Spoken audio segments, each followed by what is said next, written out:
We're all excited, guys, right? Woo, Donald Trump is back. Are we excited or what? So Donald Trump's back, and here's the thing. We've had a little bit of time to get over all the fucking hysteria.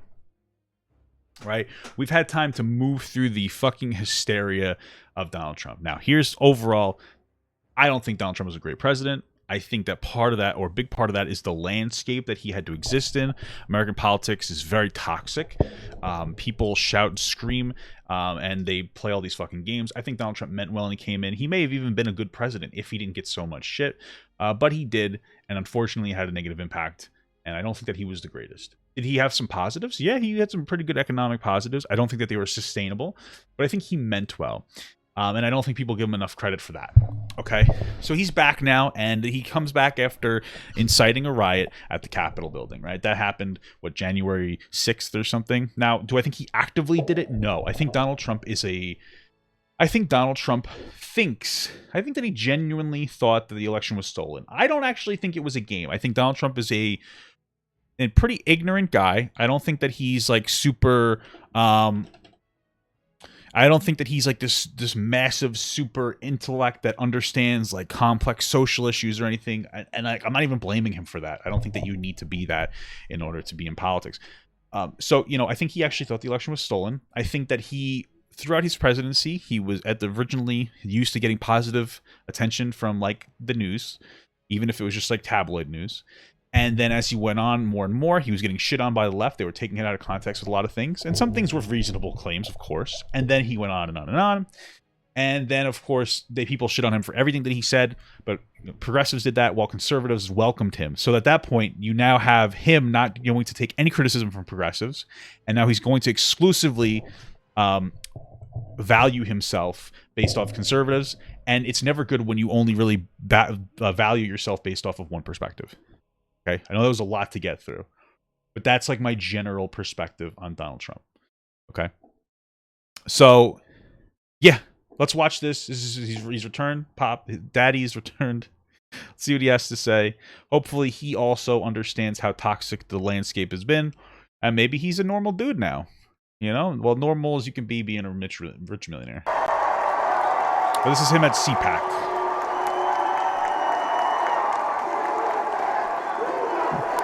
USA, USA, hey, USA, USA. Well, thank you very much. And CPAC, do you miss me yet? Do you miss me?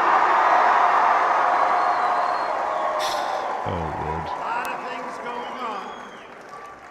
The audio is So atrocious. many wonderful friends, conservatives, and fellow citizens in this room and all across our country. I stand before you today to declare that the incredible journey we've begun together, we went through a journey like nobody else. There's never been a journey like it. There's never been a journey so successful. I think that's true. I Together don't know about the success part. and it is far from being over. Okay. Oh, Jesus.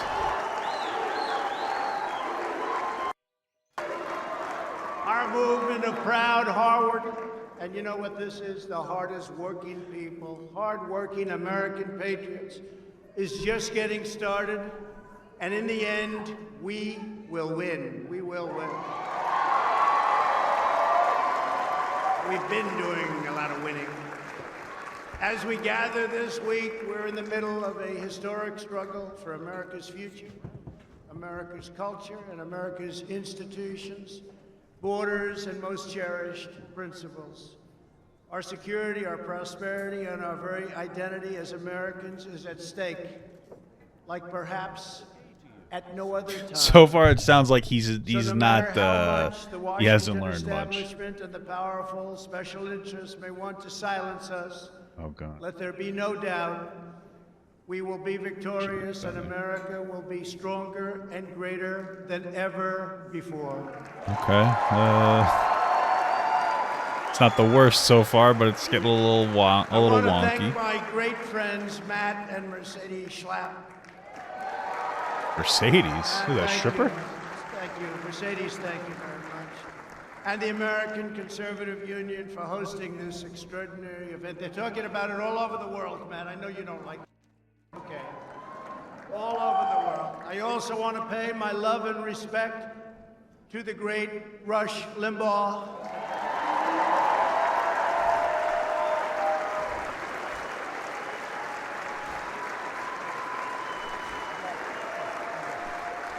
Who is watching closely and smiling down on us. She gave him a lap dance backstage. Loving it, and he loves Catherine. Catherine, thank you for being here. So great. Thank you, Catherine. He loved you, Catherine. I will tell you that.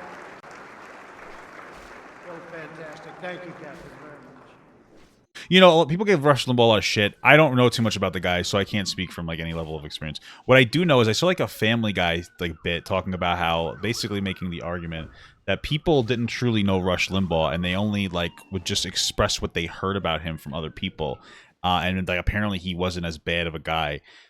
So you know. To each and every one of you here at CPAC, I am more grateful to you than you will ever know. We are gathered this afternoon to talk about the future. Did he create the of our political movement, alternative the future media? of I don't our know too much party, about and him. the future of our beloved country.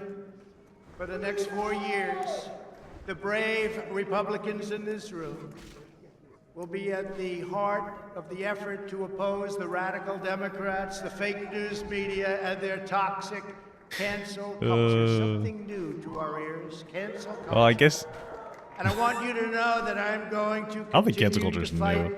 It sounds right like by he's your doubling side. down on the rhetoric We here. will do what we've done right from the beginning. Oh, which is to Jesus. win. We're not starting new parties. I mean, I guess. Honestly, Donald Trump was like the biggest like victim of cancel culture. No, I mean, like think about it, right? Like Donald Trump, like said back in the day, "Grab her by the pussy," and everybody's lost it. They're like, "I can't believe he said that 10 years ago or whatever." This guy needs to be canceled as president. So I guess Donald Trump is a little bit of a victim of cancel culture. Also goes to show you, if you just don't give a shit about cancel culture, it generally doesn't impact you as negatively. Trisha Paytas and myself can, you know, attest to that. Republican Party. It's going to unite and be stronger than ever before. I am not starting a new party. I don't think that Donald Trump being the face of the Republican Party is a good thing at all. Even if you like him, he was not like a net gain for Republicans. Republicans look crazed right now. And I really think that Republicans need to get back to what they like. Republicans aren't even like the fundamentals of conservatism, in my opinion, is like fiscal responsibility. And like we don't even have that. Donald Trump boosted the annual federal deficit, you know, whereas our last Democrat, Obama, reduced the federal deficit. And for context, deficit doesn't equal debt, guys. I would encourage you to educate yourself on the difference between the two. Basically, the deficit is the amount of money over what you're taking in that you're spending, and the debt is the total accumulation of the amount of money that we owe. So That was fake news. I'll bring the Fake Republican news. Party back. No. Wouldn't that be brilliant? Let's start a new party and let's divide our vote so that you can never win. No, we're not interested in that. No, we have tremendous. Mr. McLaughlin just gave me numbers that nobody's ever heard of before. More popular than anybody. That's all of us. It's all of us. Those are great numbers, and I want to thank you very much. Those are incredible numbers. I came here and he was giving me 95%, 97%, 92%. I said, they're great, and I want to thank everybody in this room and everybody all throughout the country. Yeah, I don't think the Republican and the Trump supporters are the same thing either. It's crazy though how people like in the Republican Party, some of them are still like doubling down on Trump. It's crazy. Like never before. I think it's time to like give up the Trump train. We will You save know? and strengthen America, and we will fight the onslaught of radicalism, socialism, and indeed, it all leads to communism once and for all. That's what it leads to. You'll be hearing more these and more trigger about words. that as we go along. But that's He's what not necessarily wrong, but we all you know. knew that the Biden administration was going to be bad, but none of us even imagined. Trump just is pretty how cracked though, bad wow, they yeah. would be We're and actually how watching far Donald Trump play left WoW. They would go. He never talked about this. We would have those wonderful debates. He would never talk about this. We didn't know what the hell he was talking about, actually. Oh, he's talking about Joe Biden. Base Trump, His am I right, campaign guys? was all lies. Talked about energy. I said, you know, this guy actually, he's okay with energy. He wasn't okay with energy. Wants to put you all out of business. He's not okay with energy. He wants windmills, the windmills. The windmills that don't work when you need them. Joe Biden is. You know, it's so funny. I know what he's referring to with the windmills not working when you need them. He's basically talking about like in Texas, okay, right? With the cold, they're like, oh, the windmills were going out of whatever. They weren't working. Here's what you guys should know about the renewable energy in general when it came to Texas, right? A quarter of their energy comes from renewable energy. Renewable energy in Texas was disproportionately out of service, right? I think that one third of the energy production that was out of service was renewable, and there's 25% of the energy service is renewable, which means that like they're disproportionately higher. You understand what I'm saying? So that could be for various reasons. It could have been because of the cold. Some part of it though is because it's the off season, and so like they shut down some facilities to provide routine maintenance. It's pretty standard stuff. I wouldn't really blame this on that more than you can make an argument to blame it on the fact that Texas lives outside of electric infrastructure. But more than that, I think the biggest thing to blame is the fact that we have really, really, really outdated infrastructure in general. Our roads are really old. Our electrical lines are really old. Our transportation system is dog shit. We have awful American infrastructure. It's insane. It's criminal. It is criminal how terrible our just general infrastructure is. It's fucking insane. And I think people should be more angry about that, because I would imagine that they would have an easier time increasing the output of energy with more stable connections, right? I'm just saying. Has had the most disastrous first month of any president in modern history. That's true. Jesus. Already the Biden administration has proven that they are anti-jobs, anti-family, anti-borders, anti-energy, anti-women, and anti-science. Well, I would like him to back those up, because that's a lot of points to throw out there. In just one short month. I'm not a debater, but what is that called? Gish galloping, right? When you just go through a bunch of bullshit. I hate debate terms. People who like use debate terminology are fucking losers, guys. We have gone from America first to America last. You think about it, right? America last. Well, explain to me, because I am thinking about There's it. I'm not no seeing better it. example than the new and horrible crisis on our southern border. What's We did that? such a good job. It was all work. Nobody's ever seen anything like we did. Now he wants it all to go to hell. You know what's so interesting is that people like who believe that, it's very interesting, because I know that like I think his press secretary is getting a ton of shit because like they've been maintaining some of Trump's policies, right? Or rather, like the border policy, right? So just so you guys know, the border situation, Trump had a zero tolerance policy where they were putting kids in cages. They were always separating every asylum seeker that came with kids, right? That's very different from what we were doing before and doing now, which is that we separate people who seem suspicious, right? Which is like, it's understandable. I wouldn't use the word cages. I've been consistent by saying like, listen, this is just an unnecessary evil of like the terrors of the world. They're just trying to put them in like a place, and unfortunately those resemble cages. There is abuse within that system, but it's not because of the cages. It's really because like private companies own some of this shit. Anyway, but like Biden's getting shit for doing some of the same things as Trump is. So it's kind of hard to say that he's completely faulted on the southern border because of that. When I left office just 6 weeks ago, we had created the most secure border in U.S. history. What did Biden do to make it insecure? Almost 500 miles of the Great Border Wall that helped us with these numbers, because once it's up... Oh, build and replace, for context. Like, you know, a lot of it was replacements of already existing wall, which may have needed to happen, but... You know, they used to say a wall doesn't work. Well, you know what I've always said? Walls and wheels, those are two things that will never change. The wall has been amazing. It's been incredible. And Okay. little sections of it to complete. They don't want to complete it. They don't want to complete little sections in certain little areas. There's probably better ways to secure the border wall, one of which is probably using technologies or, you know, increasing manpower. I mean, like, there's alternative ways to go through. I don't think a wall's the best. I don't think the wall's the best way to go. Like, there's a lot of environmental reasons for it. I don't know. There's a whole thing. It was far more expensive than he proposed that it was. It's a lot. There's a lot going on there. It's had an impact that nobody would have even believed. It's amazing considering that the Democrats' #1 priority was to make sure that the wall would never, ever get built, would never, ever happen, would never get financed. We got it financed. We ended catch and release. ended asylum fraud, and brought illegal crossings to historic lows. Is that When illegal true? aliens trespass across our borders, they were that's true. promptly caught, detained, and sent back home. I suppose he was rather aggressive. These were some rough customers. I want to tell you, some rough customers were entering our country. It took the new administration only a few weeks to turn this unprecedented accomplishment into a self-inflicted humanitarian and national security disaster by recklessly eliminating our border, security measures, controls, all of the things that we put into place.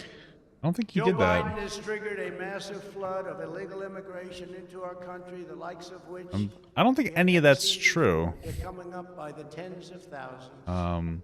They're all coming to take advantage of the things that he said that's luring everybody to come to America. And we're one country. We can't afford. I think maybe your best argument is that I think Biden talked about how we didn't have the resources right now to really deal with the southern border crisis due to coronavirus.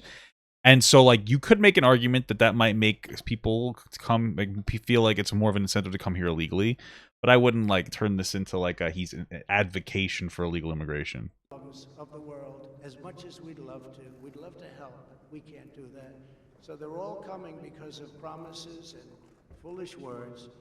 Perhaps worst of all, Joe Biden's decision to cancel border security has single-handedly launched a youth migrant crisis that is enriching child smugglers, vicious criminal cartels, and some of the most... No, this is a classic World of Warcraft. They haven't released it. I'm leveling a character to play with one of my friends on the Alliance. Under my administration, we stopped the child smugglers. We dismantled the criminal cartels. We greatly limited drug and human trafficking to a level that nobody actually thought was possible, and the wall helped us a lot. And we protected vulnerable people The wall. from the ravages of dangerous predators. And that's what they are, dangerous, dangerous predators. But the Biden administration has put the vile coyotes back in business, and it has done so in a very, very big way. Under the new administration, catch and release has been restored. Can you imagine? We work so hard. Catch, you know what that is. You catch them, you take their name. They may be killers, they may be rapists, they may be drug smugglers. You take their name and you release them into our country. We did the opposite. We not only didn't release them, we had them brought back to their country. Illegal immigrants are now being apprehended and released along the entire southern border, just the opposite of what it was 2 months ago. They weren't coming because they couldn't get in. Once they think they can get in, they're coming, and they are coming at levels that you haven't even seen yet. By the hundreds of thousands, by the millions, though. Because I'm reading something, and it says that like Biden canceled a wall, but he also suspended new enrollments in the asylum program. So that sounds like something conservatives would be happy about. Yeah. Yeah. Okay.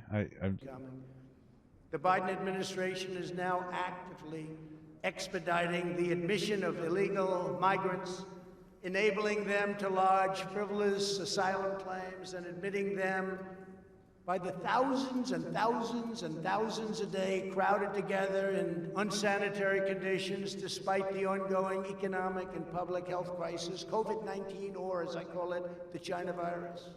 Jesus Christ, this China virus shit. I just, oh my God. I don't know, bro. So here's my thing with the whole China virus thing. I defended it at first. I'm like, logically speaking, it came from China. I get it. And so, like, since we can't do anything, like, sanctions-wise, at the very least, we can blame China for what's going on here. And, like, but, like, the problem is that I am very much of an outcomes guy, right? And so the outcome of what he's been saying has been increased hate crimes on Asian Americans. And so I focus more on that than blaming China. Like, China did it wrong, sure, but, like, so I get why you'd say it at first, but after we started getting the information that there's been a boost in hate crimes, I feel like this is the type of rhetoric that needs to not be said anymore. He could very easily change what he's saying from calling it the China virus just saying the virus that originated in China, and it would have had the same impact, right? There's no masks. There's no double masks. That was a new one that came out 2 weeks ago. First, Fauci said, you don't need masks, no good, no. Then all of a sudden he wanted, now he wants double masks. No social distancing. He's not wrong. Like the CDC actually announced that that masks were ineffective at the beginning of the coronavirus pandemic because the idea was that they wanted to hoard masks for hospitals, which makes sense, but still, it's kind of shitty to lie to like the American people on that kind of shit. So. No nothing. They're together, and it's sad actually, and it's sad for them, and it's sad for our country. What the Biden administration is doing to push young migrants into the hands of human traffickers and coyotes is dangerous, immoral, and indefensible. Hard to believe it's happening. Biden has failed in his #1 duty as chief executive, enforcing America's laws. This alone should be reason enough for Democrats to suffer withering losses in the midterms and to lose the White House decisively 4 years from now. Could you imagine if Trump ran for some kind of like alternative office or something? Like how ridiculous that would be. That would be funny though.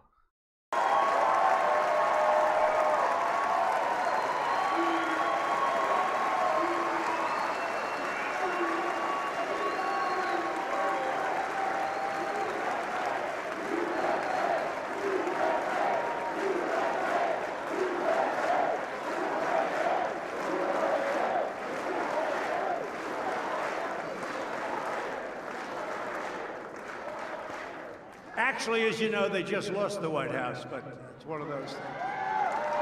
But who knows? Who knows? I may even decide to beat them for a third time, okay? Beat them for a third time? What do you mean third time? You won once. What's the other time? I'm confused.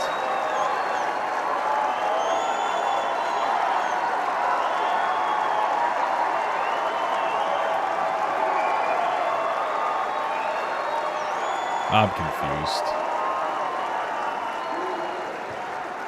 Joe Biden defunded the border wall and stopped all future construction, even on small open sections. Oh, he's saying he won, but it's fake. Oh, I don't know how I didn't pick that up. He's out of his fucking mind that he still thinks that he won. He's a fucking idiot. Finished up. Oh. Little work. It's already been bought.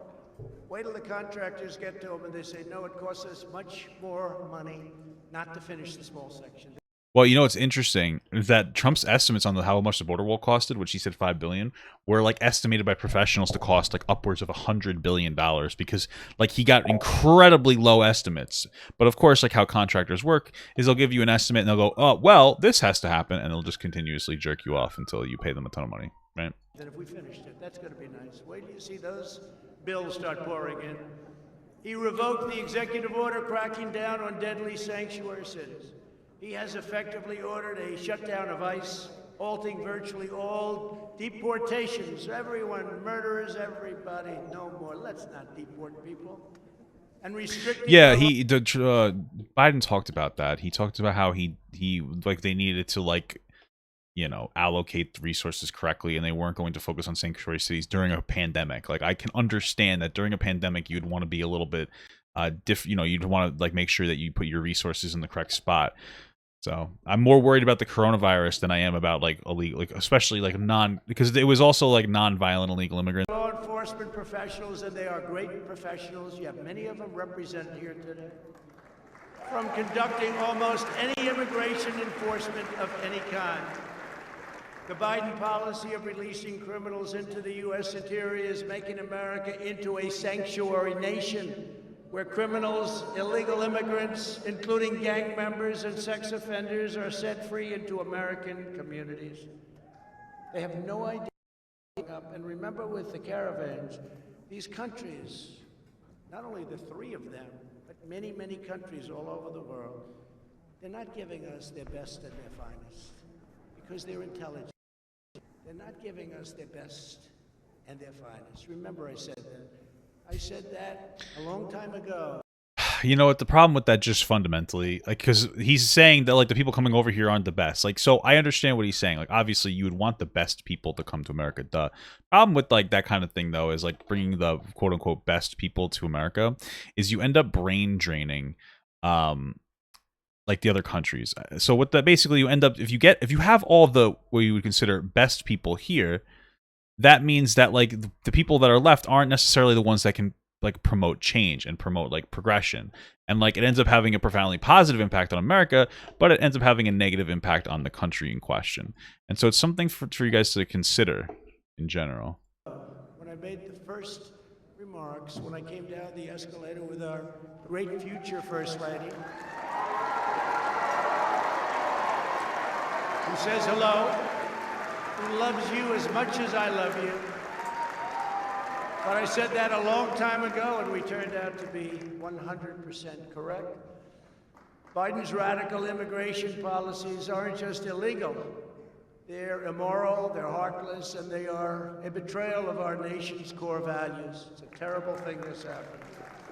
You know what's interesting is, like, when Donald Trump was elected, for usually the president, the former president, will try to stay out of the public light. Right, like, it's a courtesy that they do.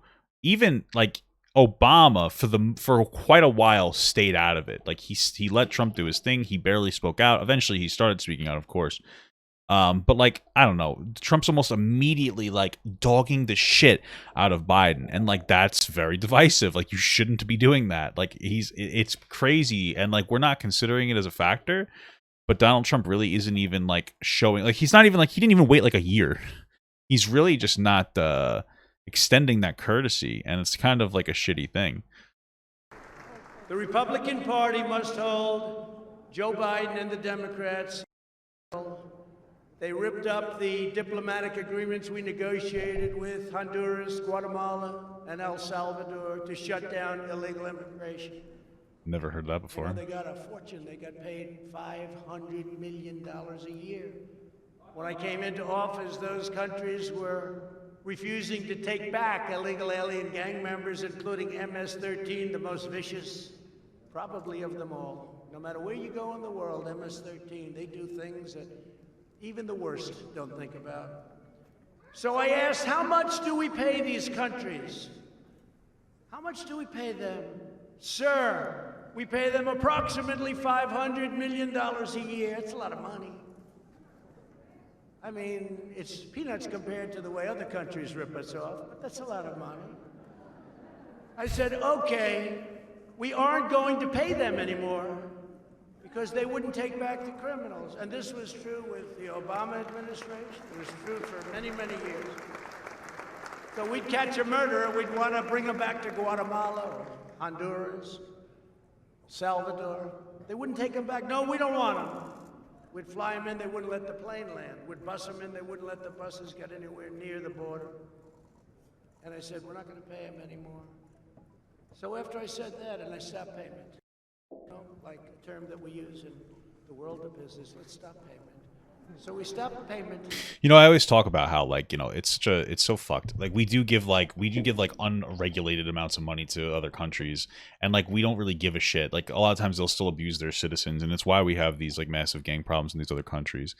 And it's like, you know, we really need to start considering the, like, you know, if we're going to give money to other countries, we should not, let's not just talk about taking back violent gang members. Let's talk about, like, actually getting them to, like, treat their citizens the correct way. You know, it's like, hey, let's double it. Fuck it. Let's quadruple the amount of money we give to Central America and South America. I don't care. If we give them $500 million, let's give them $2 billion to, like, actually not treat their people like shit. You don't understand what I'm saying? I feel like that's, like, a priority. Because then, here's the thing. Let's say we quadrupled the amount of money that we gave, like, Central and South American countries. Right? Let's say we quadrupled it to $2 billion. how many what's the positive impact on us? Because now you're going to see substantially fewer people come up here to seek asylum. We won't have to support illegal immigrants in our system. I would imagine that the outcome would be phenomenal. It would be, we wouldn't even be having the conversation about building a fucking wall. We wouldn't really need to anymore, right? I'm just saying. They were delinquent. We stopped payment. And they very quickly came to the table and we made a deal, very quick deal. We still kept the money. We still didn't pay because we made a deal. And when illegal aliens came across our border, they were rapidly deported and lovingly accepted by those countries from where they came. And it worked out great, so now they accept the people. And then we ultimately got along very well with those countries, those three countries, and many countries throughout the world because they respected us again. They didn't respect I don't know about that. They couldn't believe what they were getting away with. I don't know how substantiated that argument is. But now Joe Biden has wrecked this great deal. I don't think it's reasonable to suggest that Donald Trump increased the amount of respect that America is receiving. I also don't think that Biden is going to be the one to reclaim it. I'm just saying, we're kind of a laughingstock. And they're already doing what they were doing before, and they're taking the money. And that's just a small portion of what's going on. To top it all off, the Biden people are pushing a bill that would grant mass amnesty for millions of illegal aliens while massively expanding chain migration. That's where you come in and everybody comes in. Who wrote this speech? Your mother, your brother, your cousins. They come in so easily, so crazy. So crazy. It even requires that the U.S. government provide illegal border crossers with taxable funded lawyers. Anybody need a good lawyer? You can't have one. They get the lawyers. They're probably very... That's a great idea. So here's the thing. Because, what he's referring to, I'm going to assume, is so when people come over here and they seek asylum, you're allowed to do that legally. You can come and seek asylum, right? And the problem is, the reason that we do catch and release is because what happens is we catch them, and then we set them up with court dates, and then we tell them to come back or whatever, and to go to court to see if they have a valid claim for asylum, right? So we do that. And it takes a long time, like 2 years. It takes a long time, like 2 years, right? And what happens is, at best, 75% of the people actually show up to court, right? It's a mess. So if we're so concerned, if you don't want to do catch and release, provide lawyers so that they can go through this process faster and more easily. Doesn't that make sense? Wouldn't you want to expand lawyers? If we put more money into giving more lawyers, we can more quickly go through catch and release, and we wouldn't have to, or go through the people claiming asylum, and catch and release wouldn't be such a fucking mess. So it's weird how contradictory you are to yourself. Very good. The Democrat immigration bill is a globalist corporate. You take a look at the corporatists. Big tech attack on hardworking citizens of every race, religion, color, and creed. And Republicans must ensure that it never is allowed to become federal law, which is what they want. It's so sad because we have a real problem with cancel culture and even tech censorship, in my opinion. And since progressives aren't acknowledging the existence of it, it's for conservatives to use as a talking point. And what happens is people who a lot of times people's priority, freedom of speech is a big priority. And so people think that their freedom of speech is being stepped on. And then they're only hearing Republicans defend their freedom of speech. And then all of a sudden they don't necessarily care about the other things because they're very concerned with their freedom of speech. And this is the problem. It's nobody on the left is actually providing a space for people to be yeah, your freedom of speech is important. We shouldn't be censoring you. Even if you say something I don't like or I disagree with, I don't think that you should be censored for everything. Nobody's talking about it at all. Nobody's advocating for it. And so it really is just another way of excluding conservatives or more conservative minded people from progressive politics, which I think that progressives or conservatives are very open to. In my experience, they're generally very open to it. So we must stand tall in the party. We have to do this. We have to stand tall as the for law-abiding Americans and others when they're in our country. Border security is just one of the many issues on which the new administration has already betrayed the American people. He didn't talk about this stuff. I debated him. He wasn't talking about this. He he signed with those executive orders. Oh, Tulsi They weren't Gabbard. Yeah, things she that we seems pretty discussed. decent. We didn't know all about him and the press because they're fake news. They're the biggest fakers there are. But the press refused to ask the questions. And when I asked the questions on television, on the debate, Chris Wallace in this case and others refused to let him answer. Boo. They refused to let him answer the questions. Maybe Oh, we could my have found God. something, or if the media did its job, which they don't. Their callous indifference to working families is equally clear when it comes to the critical matter of getting America's children back to school. Well, Joe Biden talks about They getting kids must back to get school. back and get back right now. Right now. Crazy. I mean, Biden's talking about getting kids back to school. Like, he's been talking about it. Terrible. Terrible. The Biden administration is actually bragging about the classroom education they are providing to migrant children on the border, while at the same time millions of American children are having their futures destroyed by Joe Biden's anti-science school closures. Think of it. We're educating. Wait, did Donald Trump just talk about anti-science? That's a tough take, my man. That's a tough take, Donald Trump. Didn't you? Okay, that's interesting. Very anti-science. Like climate control, we seem to be pretty anti-science on that. There, I mean, like the cognitive dissonance is incredible.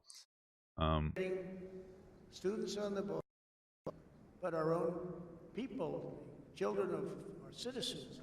I mean, kids are still getting education. They're just struggling because for online classes. It's not like we're just like, okay, fuck kids at school. There's no reason whatsoever why the vast majority of young Americans should not be back in school immediately. The only reason that most parents do not have that choice is because Joe Biden sold out America's children to the teachers' unions. What? What is he talking about? What did I miss? What did I miss in American politics? Is morally inexcusable, you know that. Joe Biden has shamefully betrayed America's youth. Online classes are He is horseshit. cruelly True. keeping our children locked in their homes. No reason. Simply for put, it I was just whatsoever. saying They want to get out. that Biden doesn't not give a shit. It's not like he Cheating does. the next Biden's been talking generation about getting of kids back into Americans. school. So like, you know, and it's not like we're not supplying kids with any education at all. We're trying to work around the pandemic. I think it's important to bring up. Out of the future that they deserve, and they do deserve this future. They're going to grow up, and they're going to have a scar. It's a scandal of the highest order, Sure. and one of the most graven acts It's by kind of any president. It's so silly because, like, listen, there's ways I'm sure like Donald Trump did a good job when it came to the coronavirus, like shutting down or whatever, or stopping like whatever movement between here and China or whatever. But like, dude, he very weakly advocated for shutdowns in general, saying, well, leave it to the states. And then he very heavily advocated for opening back up, even when we didn't have the coronavirus under control. So he's not somebody that really has the ability to reasonably criticize or talk about the mismanagement that he thinks that Joe Biden is going through, when he is like where he is definitely a factor as to why the coronavirus hit us so hard. In our lifetimes, it's the teachers' union, it's the votes, and it shouldn't happen. And nobody has more respect for teachers than I do. And I'll bet you a lot of the people within that union, they agree with everything I'm saying. Even the New York Times is calling out the Democrats. The mental and physical health of these young people is reaching a breaking point. Tragically, suicide attempts have skyrocketed, and student depression is now commonplace and at levels. I understand the point he's making, right? Like where it's like, okay, we're seeing like mental health issues, like, and they're turning into like suicide attempts for kids. Totally something to keep in mind. But we need to leverage, unfortunately, the loss of lives to, and those were attempts, not necessarily successful suicides, right? We need to leverage that versus how dangerous this pandemic could be if it continues to spread. Although, we might be at our peak, but I don't know. That we've never seen before. The Democrats now say we have to pass their $1.9 trillion boondoggle to open schools, but a very small part of it has to do with that. That's fundamentally, that's just like the fundamental corruption of the way we pass bills. We group a bunch of shit together, and what happened? Like we grouped it with the $15 an hour minimum wage. Like think about this, right? Like everybody does it.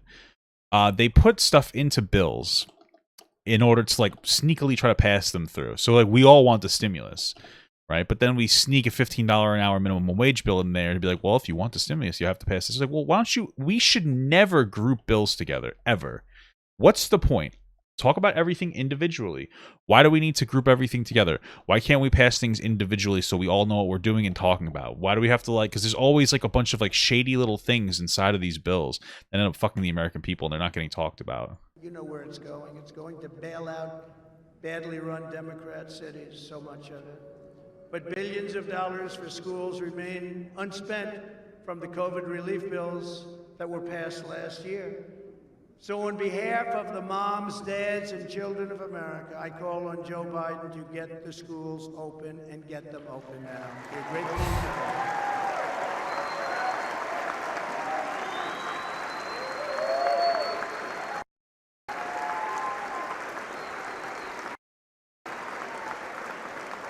When I left office, and we're very proud of this because this was something that they said could not be done.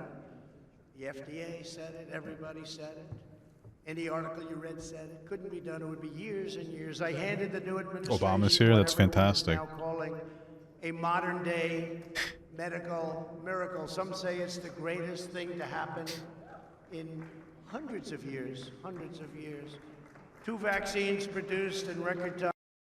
Others on the way, including the Johnson & Johnson. The vaccines are like, they're just really not attributed to the president. It's such a no-brainer to like try to like boost the speed in which you get vaccines out.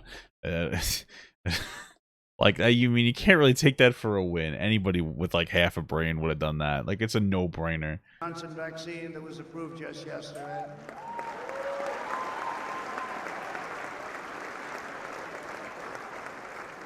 And therapeutic relief also, if you're sick. If you're sick, we have things now that are incredible. What has taken place over the last year under our administration. It would have taken any other president at least 5 years. I very highly doubt and we got that. it done in 9 months. Everyone says 5 years. 5 years. Can you imagine if you had to go through what all of the countries of the world who are now getting the vaccine or soon will be getting it from various companies, but can you imagine if all of those countries had to go through what they've been going through over the last year? You'd lose hundreds of millions of people. I pushed the FDA like they have never been pushed before. They told me that loud and clear. They have never been pushed like I pushed them. I didn't like them at all. But once we got it done, I said, I now love you very much. What the Trump administration has done with vaccines has, in many respects, perhaps saved large portions of the world, not only our country, but large portions of the world. It's interesting that that's not a point of criticism to him. It's very interesting because like Donald Trump like talks about how he's not a globalist and we should keep everything at home and we blah blah blah, and like, you know, we've given vaccinations to other countries before our country's been fully vaccinated, right? So by that logic you'd see that as a negative if you weren't a globalist. But what he's saying is that like it's a good thing that we've helped other countries, which means that like he's now embracing this globalist perspective. So it's a little bit interesting where his brain's at. Not only did we push the FDA far beyond what the bureaucrats wanted to do, we also put up billions and billions of dollars, 10 billion, to produce the vaccines before we knew they were going to work. It was called a calculated bet or a calculated risk. We took a risk. Okay. Because if we didn't do that, you still wouldn't have the vaccines. You wouldn't have them for a long time. So think of that. We took this bet. We made a bet because we thought we were on a certain track. That's interesting. I didn't really know that, if that's true. I mean, it's hard to tell if what he's saying is true. But like what he's saying is that they thought the vaccine would work, so they decided to invest in it. And in the hopes that, like, you know, if it did work, they would have a lot of like vaccines to start distributing. But like to me, there's something sus there. Like I don't know. I don't want to be promoting like a conspiracy theory, but what if the government's like, ah, fuck it, we have a bunch of these vaccines, let's just give them out. I don't know. That's a conspiracy theory. I don't have anything to substantiate that. To make them right now would be a long time before you ever saw them. It takes 60 to 100 days to manufacture and inspect new doses, and that means that 100% of the increased availability that we have now was initiated by our administration. 100%. Wow. Donald Trump's Jesus, very clearly, based on what I'm listening to. The director of National Institutes of Health, Francis Collins, he's Fauci's boss, actually. I think he's a Democrat, too, by the way. Recently said that our Operation Warp Speed was absolutely breathtaking and that the Trump administration deserves full credit. Which we do. You heard that? He's like, just which we do.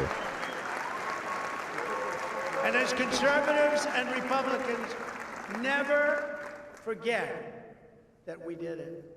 Never let them take the credit because they don't deserve the credit.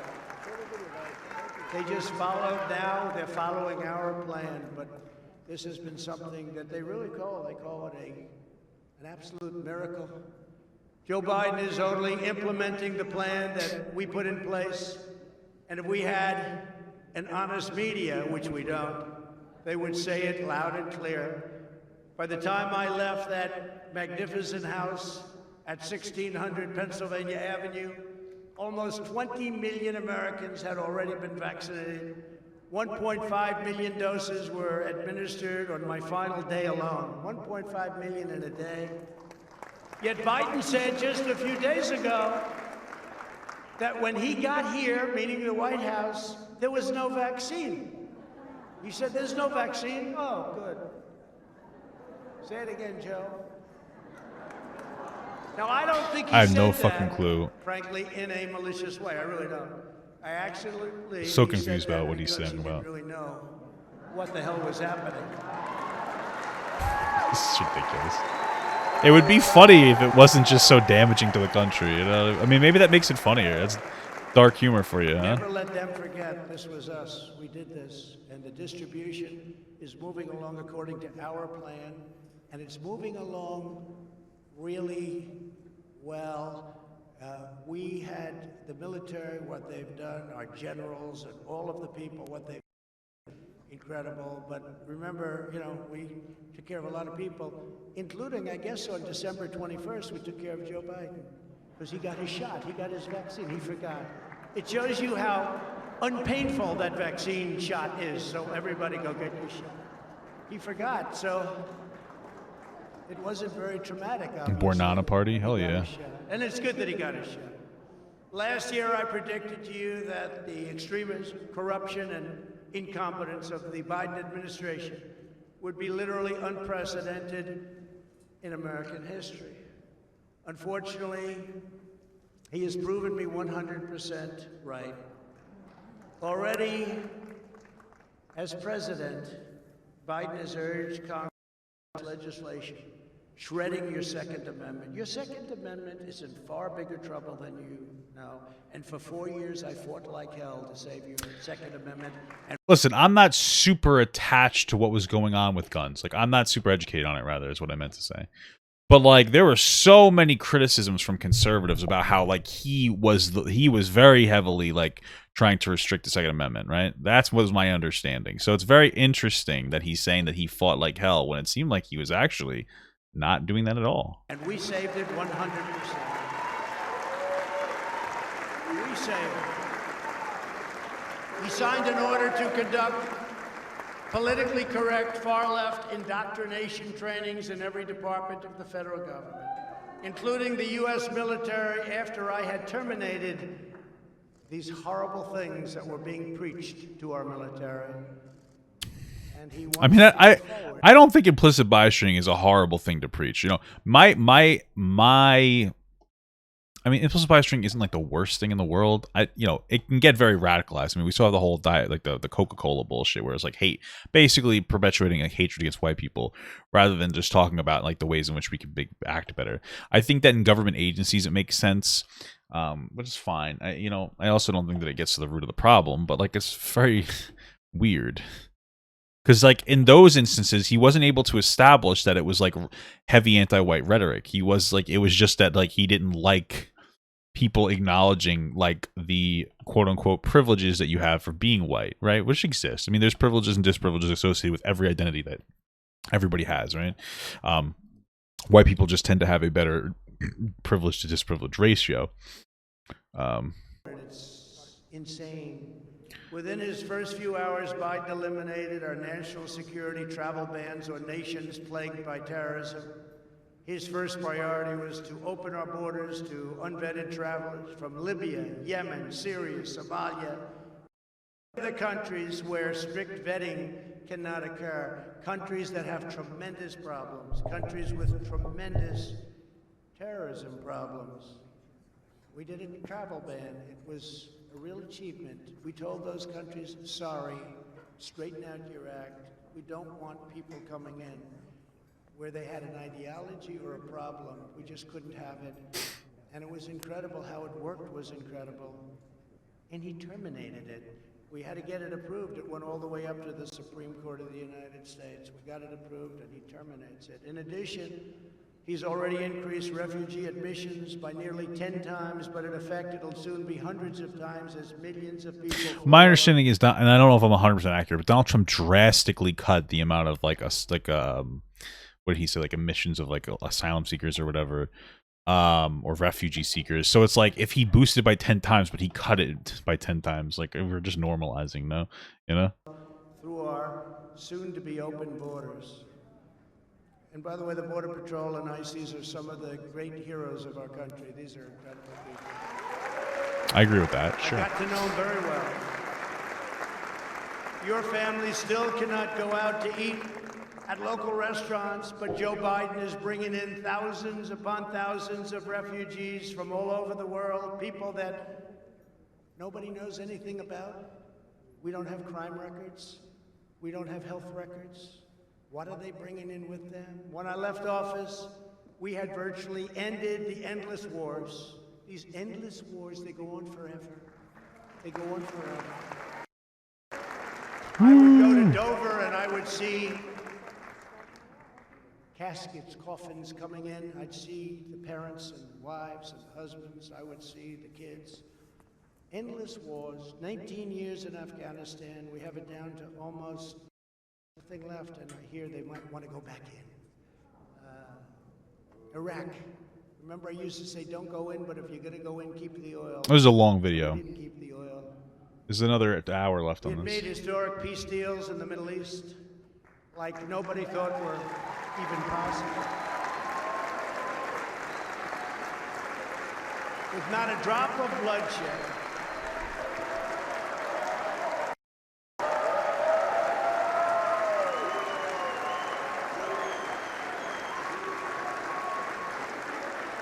And by the way, not one American soldier has been killed in Afghanistan in over a year. Think of that. Not one.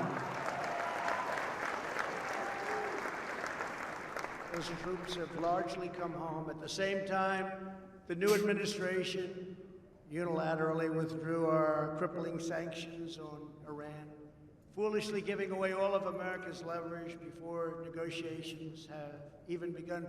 Leave the sanctions, negotiate.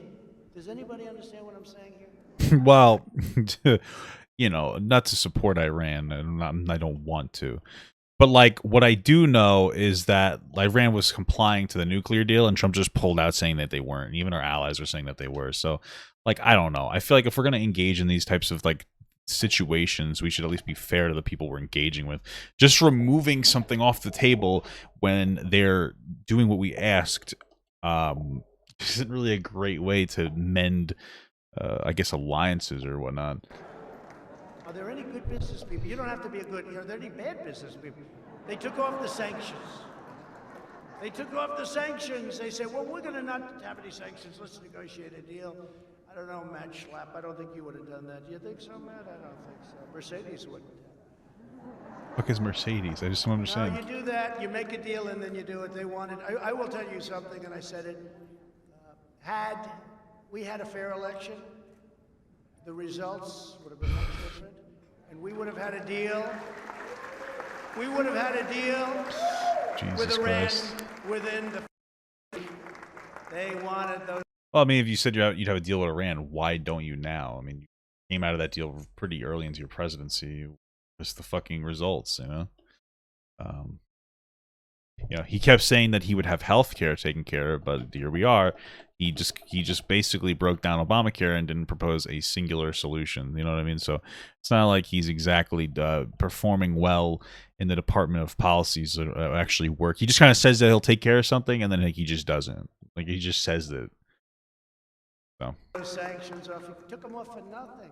For nothing. Now you watch how tough they negotiate.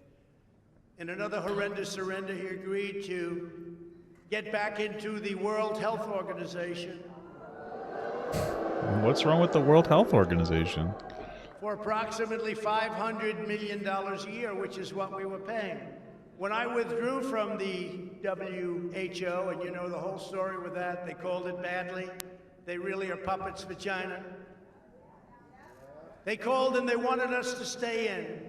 I said, how much are we paying? Approximately $500 million. How much is China paying? A much larger in terms of population country. Sir, they're paying $39 million. I said, why are we paying $500 million and they're paying $39? I could tell you why. Because the people that made the deal are stupid. That's why. So.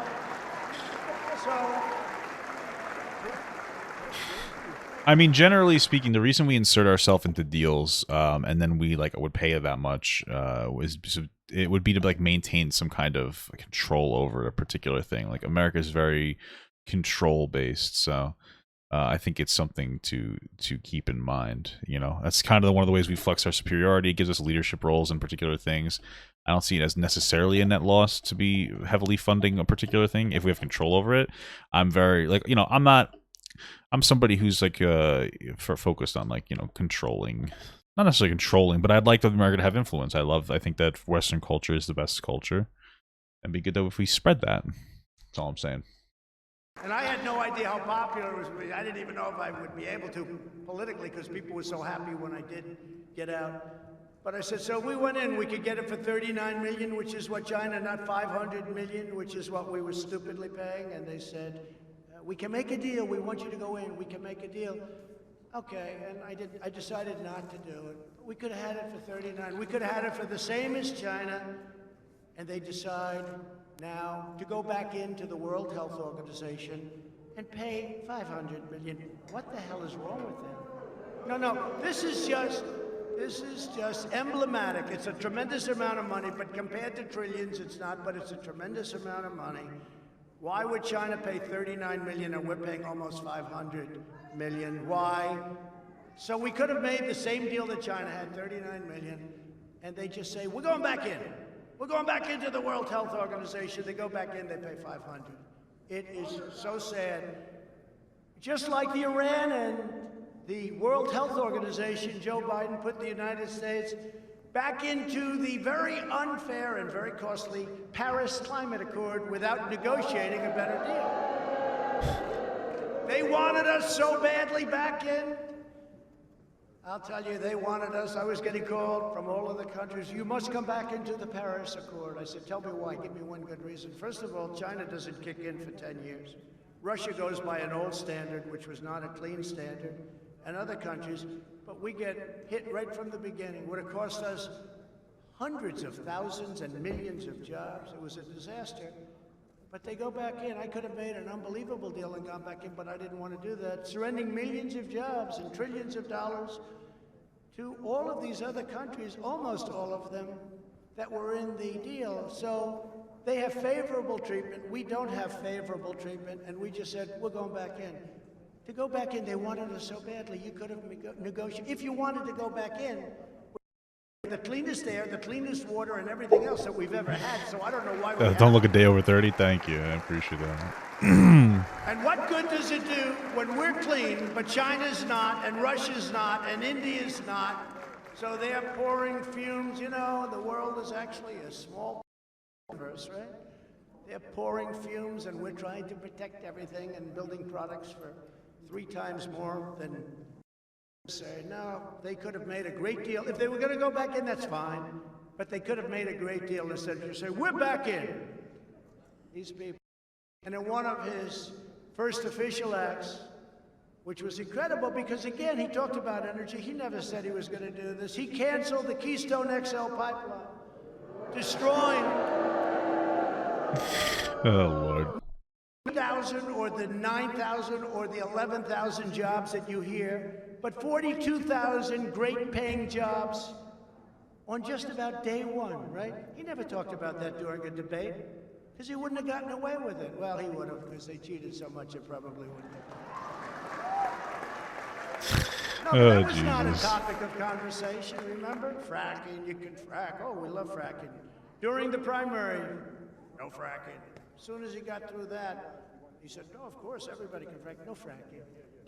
You wait till you I think see he what said no happens with fracking on like gasoline. government land or something. I don't remember specifically, but it wasn't like it wasn't what they were trying to propose. It was. I remember looking into it. Wait till you see what happens, and we cannot let this stuff continue to go on. One of my proudest accomplishments as president Or was to not. make America energy independent. The United States became the #1 energy superpower. Number one.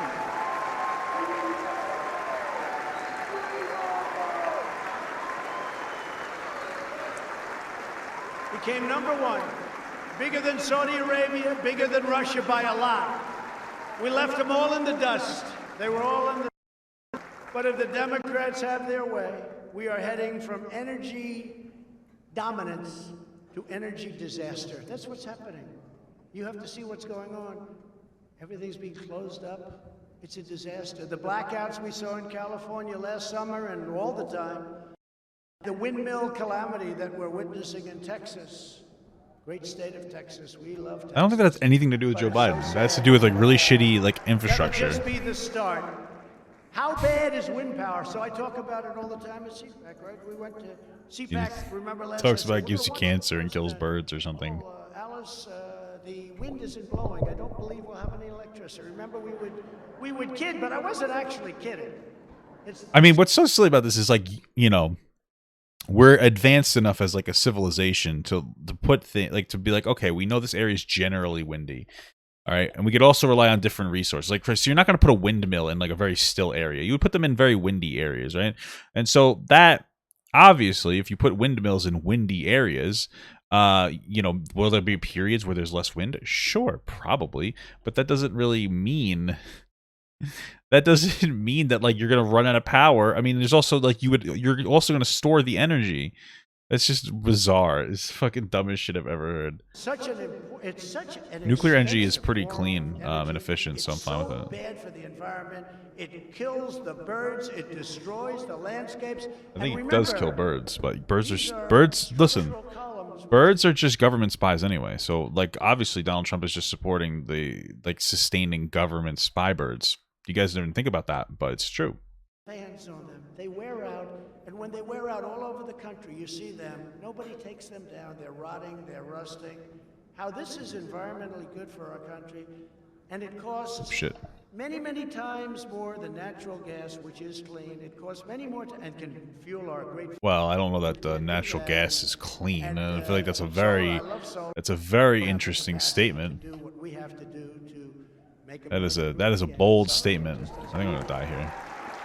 That was a close Under the one. radical Democrat policies, That was the unlucky. price of gasoline has already surged 30% since the election and will go to $5, $6, $7, and even higher. So enjoy that when you go to the pump. They'll say, that'll be about $200 to fill up your van.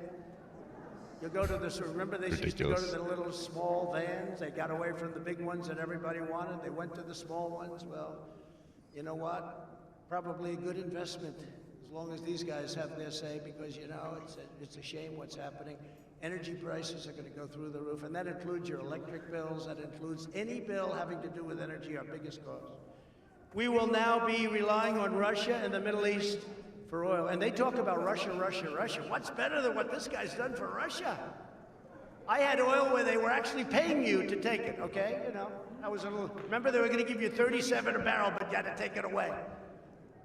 You had free oil almost for a period of time, and one way I was proud of it, but we also had to save the energy industry, and it worked out well. And I dealt with Russia and Arabia, and they cut back on production, and we got it back up.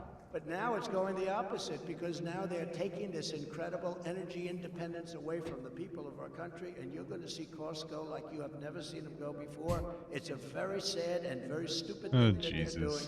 The Biden policies are a massive win for other oil-producing countries and a loss for the United States and our great citizens. Joe Biden and the Democrats are even pushing policies that would destroy women's sports. Oh, Lord. We're getting into the trans stuff here. Okay. A lot of new records are being broken in women's sports. Hate to say that, ladies, but got a lot of new records. They're being shattered.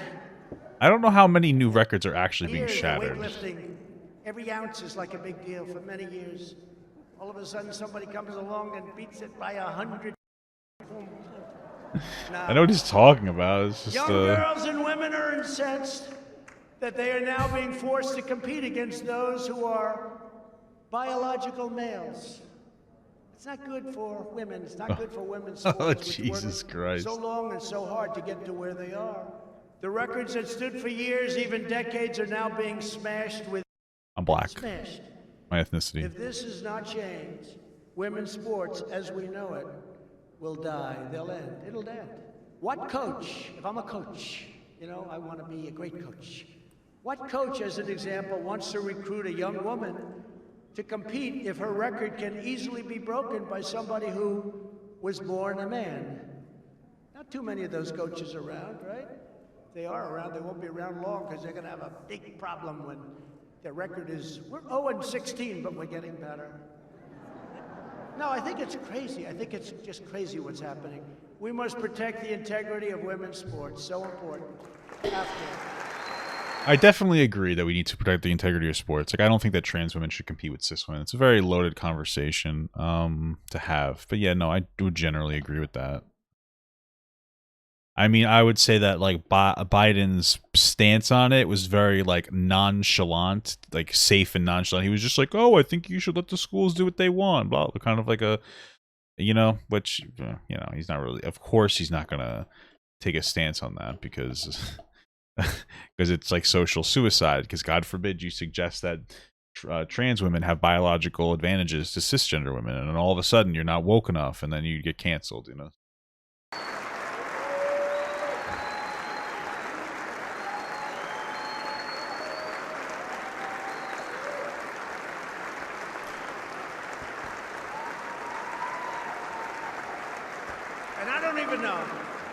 Is that controversial? You know, somebody said, well, that's going to be very controversial. I said, that's okay.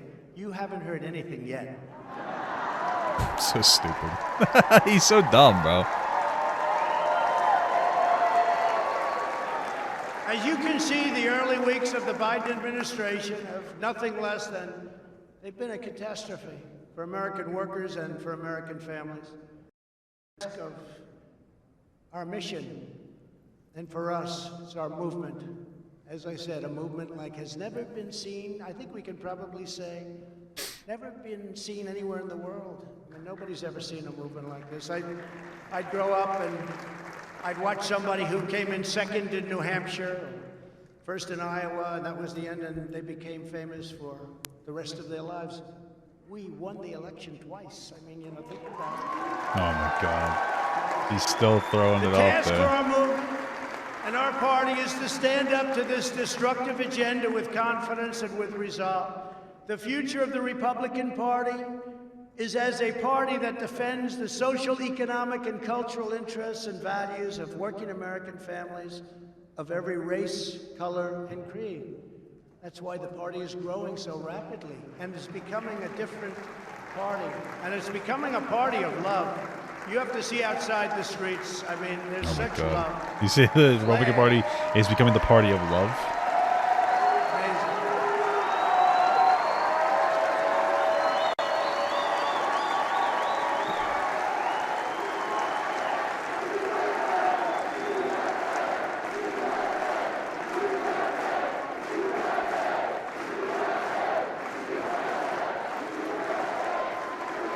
That's right. No, it's a party that's incredible. The people, the spirit. And there are, as you probably heard a little while ago, I mean, there's more spirit now than there's ever been, including even before the election. More spirit now than we've ever seen, because people are seeing how bad it can be. And again, I want to thank Rush and Catherine, because what he did to get the word out has been incredible. Some people are irreplaceable, as Sean Hannity would say, and he said Rush is irreplaceable. But his spirit lives on, and that's something that we need and we love. Republicans believe that the needs of every citizen must come first. In fact, America must come first. We don't put it first. They don't put it first. Over the past 4 years, my administration delivered for Americans of all backgrounds like never before. Like never before. We built the strongest economy in the history of the world, raised wages, and achieved the lowest African American, Hispanic American, and Asian American unemployment rates ever recorded. It was so great for everybody of all backgrounds that even after the China virus, we are leading the world. Nobody's even close. We're leading it in the comeback. Our economic comeback has been incredible. That's because the financial and economic foundation we built was so strong that unlike other countries who are having a hard time, we didn't break. We came roaring back, and now our stock market and your 401ks are, again, at record levels, higher than ever before, actually. Many people have asked, what is Trumpism? A new term being used more and more. I'm hearing that term more and more. Is he promoting a Trumpism idea? This is a little, What it means is great deals, great trade deals, great ones. Not deals a little where we full give of away himself, huh? everything, or jobs, or money. Like the USMCA replacement of the die horrible here. NAFTA. This is NAFTA ridiculous. was one of the worst deals Oh, he ever ran made, away. probably What the the hell? worst trade deal ever made. And we ended it. You know, a lot of people forget. We ended it. Now we have the USMCA, Mexico, Canada. Well, the USMCA, my understanding is it's almost the same as the old deal, so he didn't exactly do a whole lot. Grain prices and grain sales are at an all-time high. Wheat, all-time high.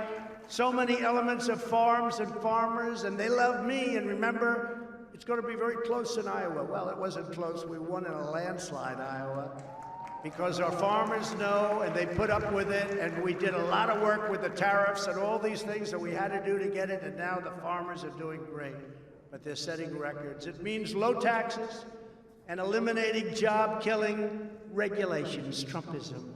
It means strong borders, but people coming into our country based on a system of merit, so they come in and they can help us, as opposed to coming here and not being good for us, including criminals, of which there are many.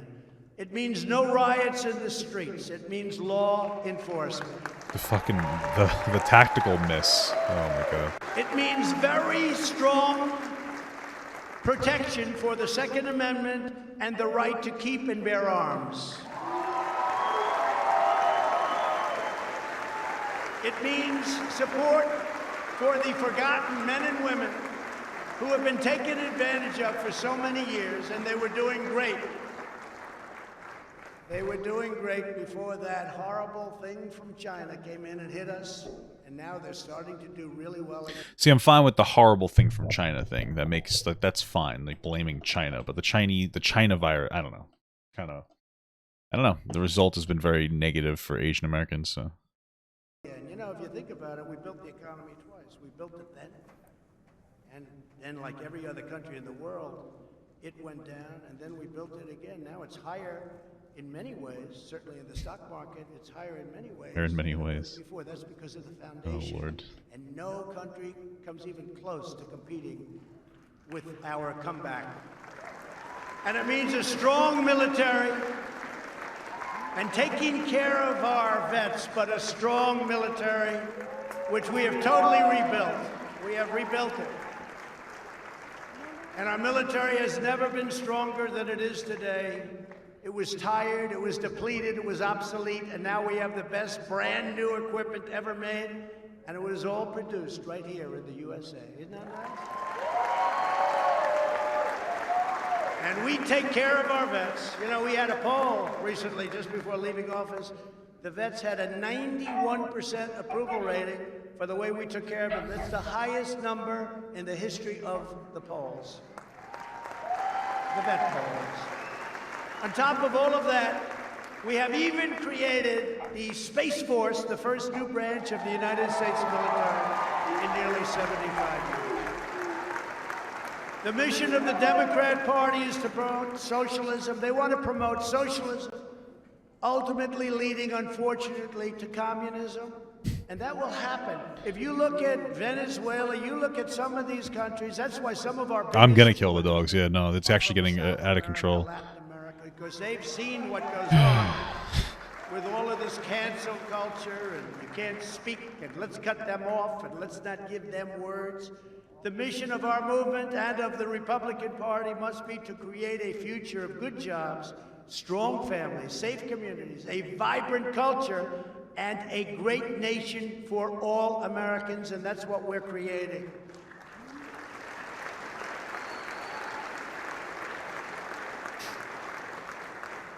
Their party is based upon unvarnished disdain for America, its past, and its people. You see that happening. It's horrible, the way they treat the legacy of our country, the culture of our country.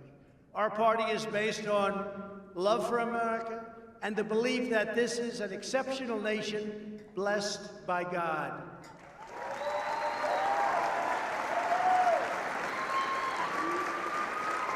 We take great pride in our country. We teach the truth about history.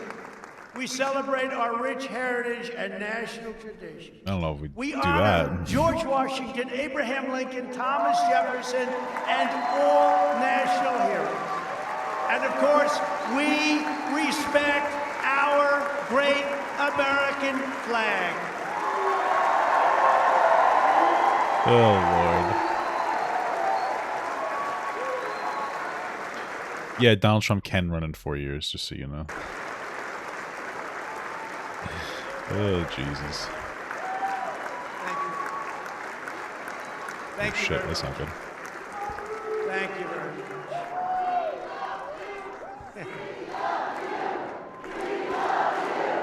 We love you.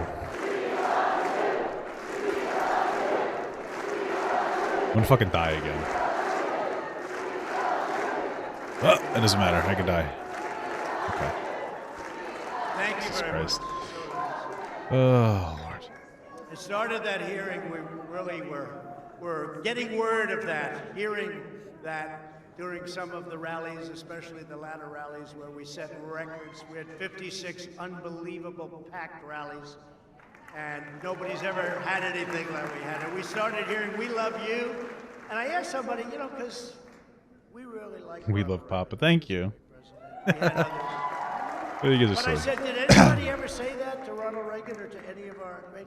And to the best of all of these political professionals' knowledge and pollsters, nobody's ever heard that chant before, man. So it's an honor. It's, believe me, it's an honor. Great honor. It's a great honor. Interesting. You know, when you think about "we love you," you're saying that about, I hate to say it, am I a politician? I don't know. Maybe I hate to admit it.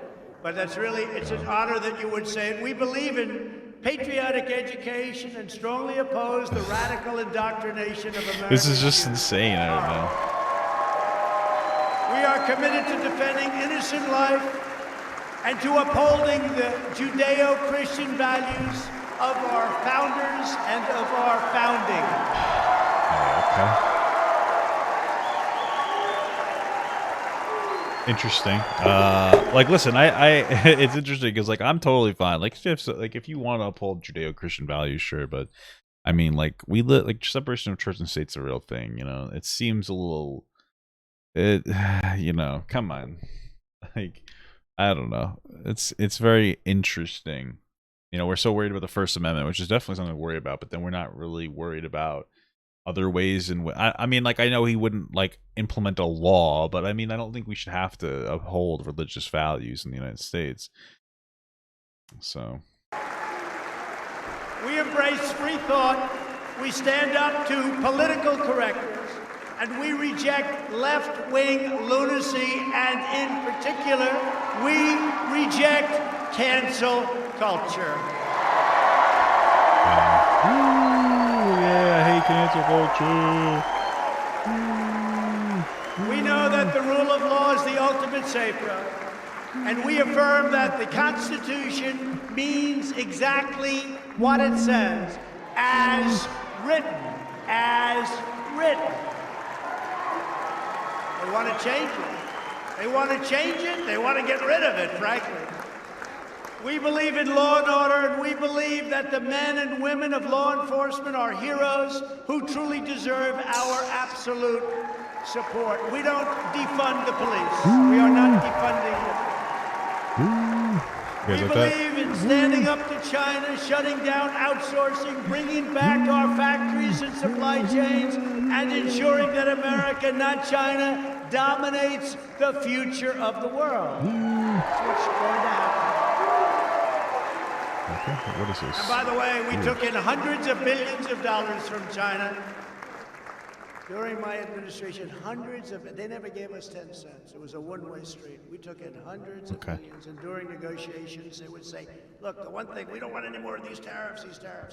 Those tariffs, we took in so much money. And what happened is they became competitive. So what happened with people, they wouldn't go to China. They'd build a lot of it back in our country. They would make it here instead.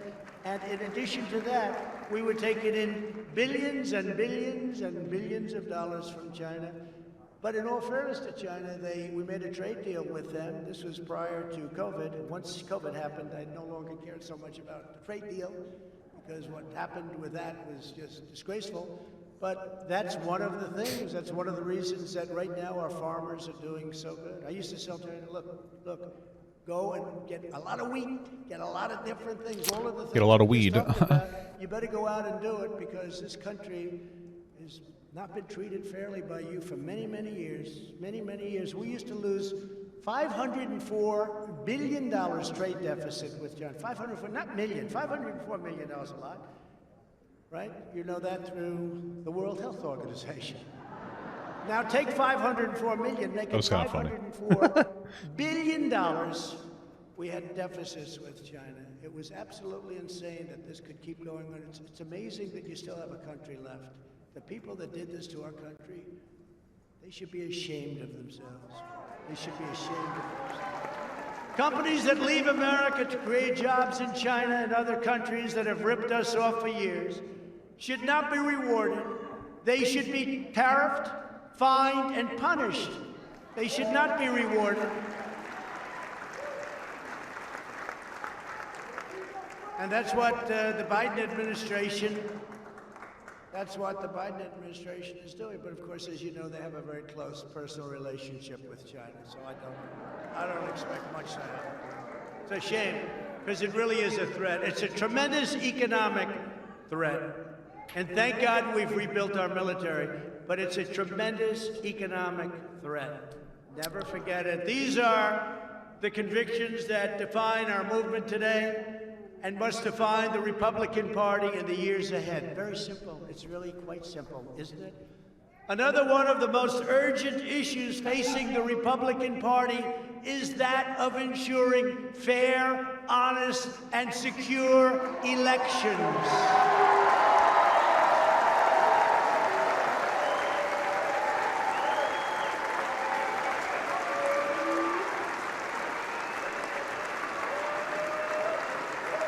Such a disgrace, such a disgrace. Such a disgrace. We must pass comprehensive election reforms, and we must do it now. The Democrats used the China virus as an excuse to change all of the election rules without the approval of their state legislatures, making it therefore illegal. It had a massive impact on the election. Again, you have to go to the legislatures to get these approvals. This alone would have easily changed the outcome of the election at levels that you wouldn't have even believed. Even with COVID, even with all of the things, the numbers are staggering. We can never let this or other abuses of the 2020 election be repeated or happen again. Can never let that happen again. You see what's going on. We've been set back so greatly with other countries and with the world. We need election integrity and election reform immediately. Republicans should be the party of honest elections that can give everyone confidence in the future of our country. Without honest elections, who has confidence? Who has confidence? This issue is being studied and examined. But the reality is you cannot have a situation where ballots are indiscriminately pouring in from all over the country. Tens of millions of ballots. Where are they coming from? They're coming all over the place. Where illegal aliens and dead people are voting. What? Okay, so let's go through this a little bit here. First and foremost, it was very heavily projected that there was going to be a surge in mail-in ballots, obviously, because because of the coronavirus, right? So we gave people a week to vote instead of a day, and then we allowed people to do mail-in ballots due to the coronavirus, right? So we did a lot, and so of course it's going to increase the amount of people that are going to vote. It wasn't like exactly a fucking hot take surprise that it wasn't a surprise that we were going to see more votes go to Democrats, because like that's how it works. Like 2/3 or 3/4 of votes, mail-in votes, go to Democrats. That's just how it's always been. And like now he's like spinning this narrative. As far as dead people voting, yeah, that's an issue of like clearing the registry. It's happening on both sides. When people talk about voter fraud, they talk about it in a way that's like widespread, like systematic voter fraud. We simply didn't see it. As far as illegal immigrants voting, it's like impossible. I very highly doubt it even happened. I've never heard that before. Local elections, yeah, people can do that. But on a federal election, you need to be a citizen in order to do that. So, like, he's just kind of making up things at this point. And many other horrible things are happening that are too voluminous to even mention, but people know. I mean, it's being studied, and the level of dishonesty is not to be believed. We have a very sick and corrupt electoral process that must be fixed immediately. This election was rigged, and the Supreme Court and other courts didn't want to do anything about it. Certainly doubling down on his very ignorant perspective. Yikers is all I have to say.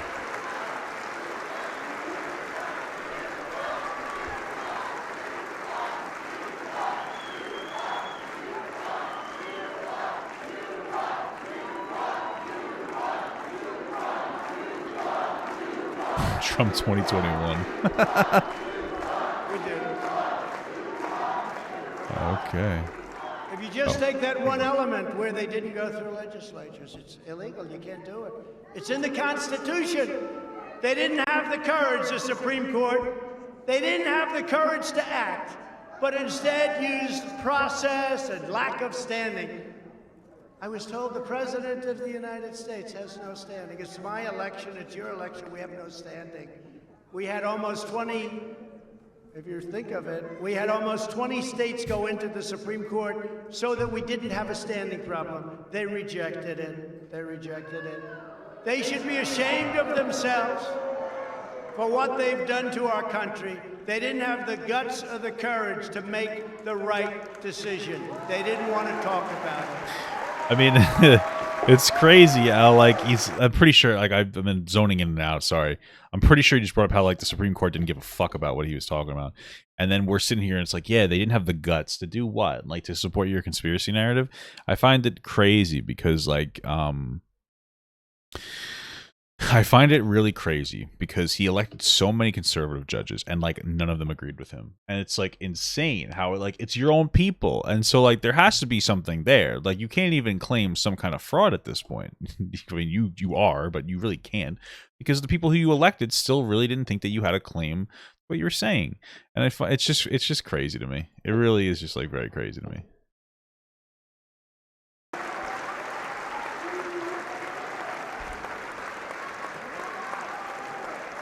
You had the case led by the great state of Texas. 18 states went in. You don't have standing. Oh, let's not talk about it. They didn't have the guts to do what should be done. And that's on top of all of the other forms of cheating, but this is the most basic of all. They would have local courts and local politicians change the rules, in some cases a day or two before the election. This should never be allowed to happen to another presidential candidate or presidential race. Should never be allowed to happen. Today, I want to outline the steps that we must take to have an election system in this country that is honest, fair, and accurate. We need one election day, not 45, 30. You know, not for nothing, but like just on that, just based on what he just said, like we need one election day. I very much disagree with that.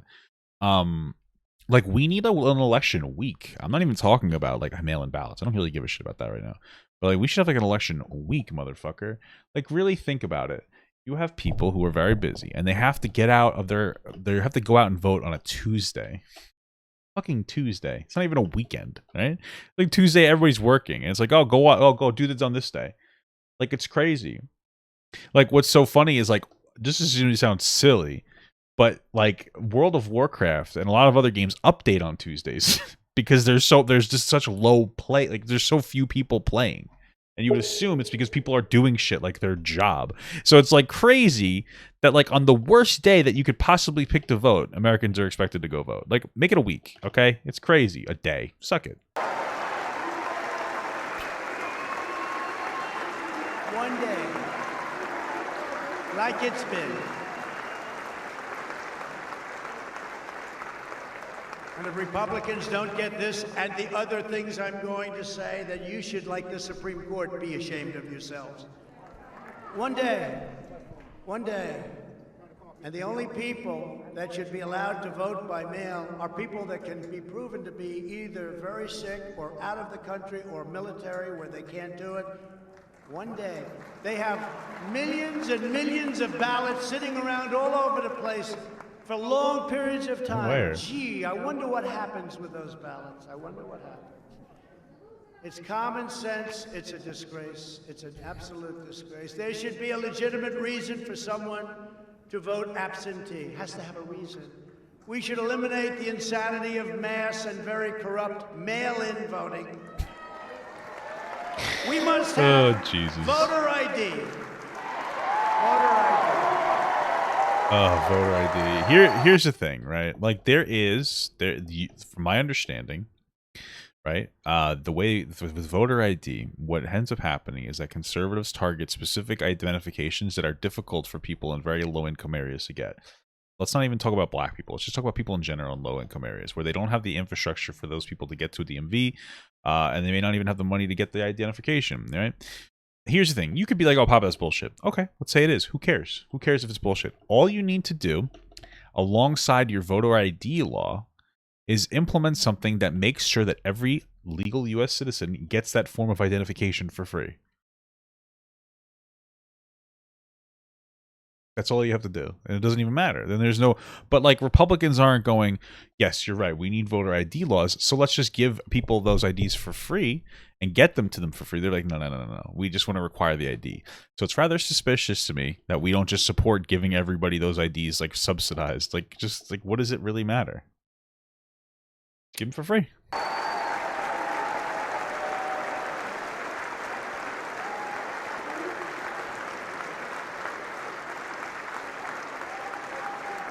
You know, to get into the Democrat National Convention, when they had the convention, you needed voter ID. You needed an ID card. You couldn't get in unless you had an ID. So many people told me you can't get in that place, you need ID. Nobody had ID. You need voter ID. They know that. This is a con job. They're conning everybody. They know that. They know the wall was good. They knew the wall would work, God. but they didn't want to have it because we wanted it. I made one big mistake on the wall. I should have said, we will not have a wall. And then they would have said, let's build a wall. I made a big mistake. I made a big mistake. Trump is certainly entertaining, I'll tell you that much. Took us a year and a half extra because of that mistake. We will not have a wall. We need a wall immediately, said Chuck Schumer. We need universal signature matching. They want to pass a bill where you don't have to match signatures, where signatures don't mean anything. Now, they know it's all, just like with the wall, just like with voter ID, when you need to go into anything that's Democrat-run, you need it. But for voting, which is our most sacred institution, they don't want to let you have it. There should be a 100% requirement to verify the citizenship of every person who votes. And there must be a chain of custody protections for every ballot. Every ballot.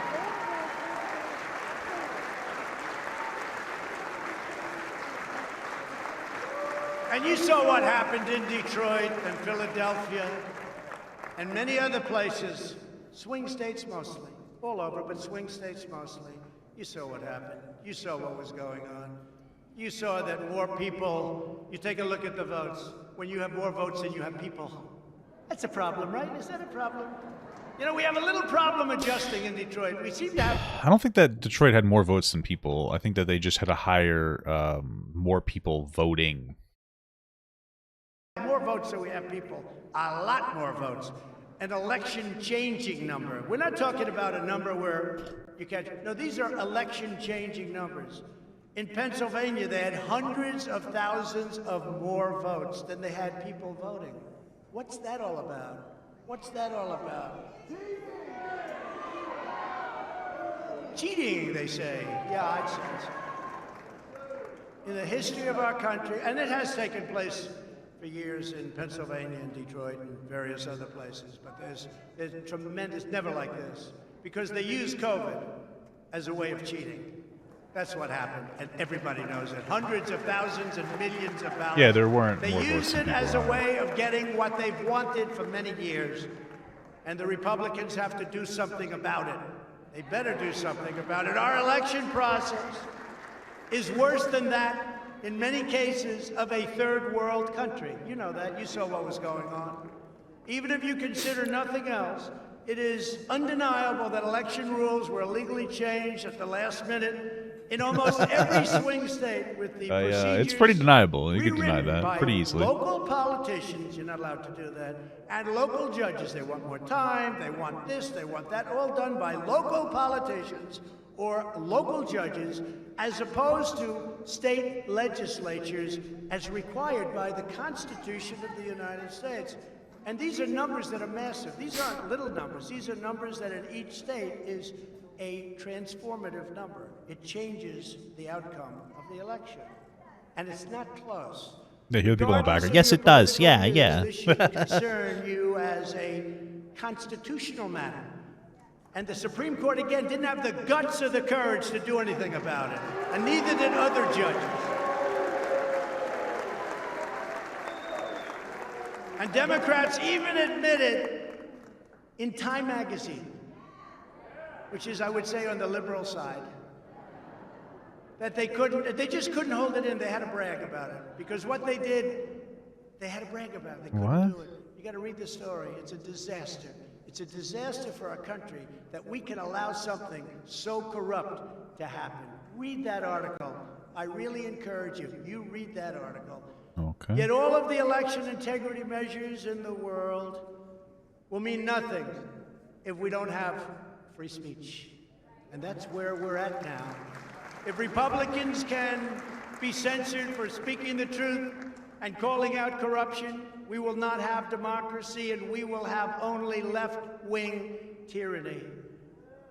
And we can do this. We can do this. We're smarter than they are. We're tougher than they are. 1 second, guys. I think my food's ready. I'm going to be right back. We don't get it done. We let them attack our businesses, and we don't attack their businesses. I believe your numbers are bigger than their numbers, but you're nicer than they are. You're not as vicious as they are. In the past, we would debate. I would have it. I'd debate. You've seen me for many years. They throw something. I debate. They debate. Who knows who wins? You know, people go, they vote, they see what happens. But they would have an idea. They would disagree. the public would hear it, the debate and discourse would take place, and then somebody would make a decision. You would win, you would lose, the public would make up its mind, but now there is no debate because they refuse to allow our side to even speak or be heard. They don't want debate because we have easy victories in a debate.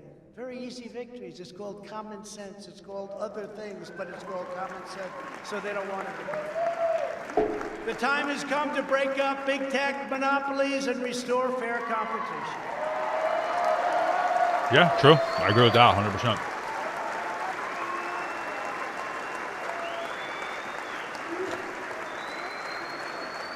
Republicans, conservatives must open up our platforms and repeal Section 230 liability protection. And if the federal government refuses to act, then every state in the union where we have the votes, which is a lot of them, big tech giants like Twitter, Google, and Facebook should be punished with major sanctions whenever they silence conservative voices. Sure. I'm fine with that. I don't need that. And Governor Ron DeSantis of Florida and in Texas and in other states are doing this. If they do what they're doing, Florida, and that legislation will pass, and Texas and others will have tremendous power to do what's right and what's fair. We have no time to wait. So it's very interesting. Like, I mean, I agree with, like, we probably should, like, you know, we should protect freedom of speech. It's just interesting because it's like you're kind of like advocating for big government there, you know? Nancy Pelosi and the Democrats in Congress are racing to pass a flagrantly unconstitutional attack on the First Amendment and the integrity of our elections known as H.R. 1. Do you know what H.R. 1 is? It's a disaster. Their bill would drastically restrict political speech, empower the federal government to shut down dissent, and turn the Federal Election Commission into a partisan political weapon. In addition, it virtually eliminates voter ID requirements nationwide, effectively ends all registration. Or one.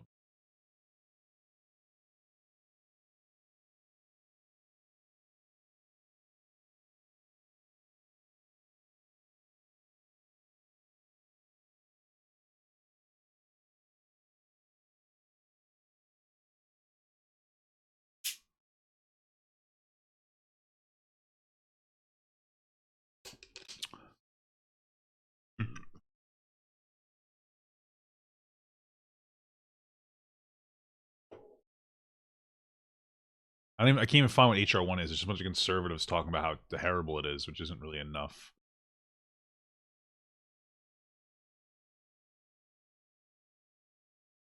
All right, federalizes and micromanages the election process administered by the states, imposing unnecessary, unwise. Well, that's like an opinion. Bill interferes with the ability of states to. Okay, so it's like it's a government micromanagement. I'm not for that. I don't know if like count of what it is.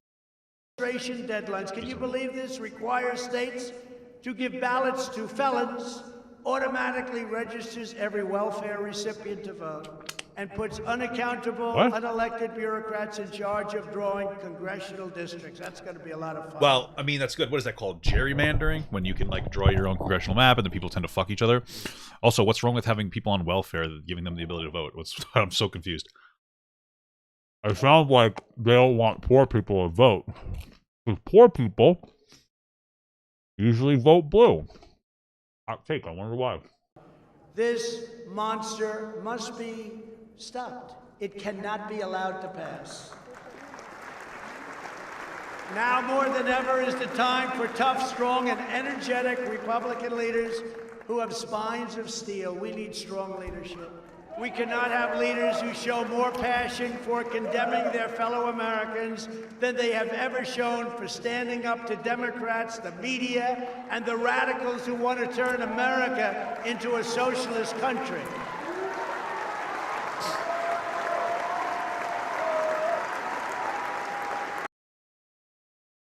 We're just gonna watch this.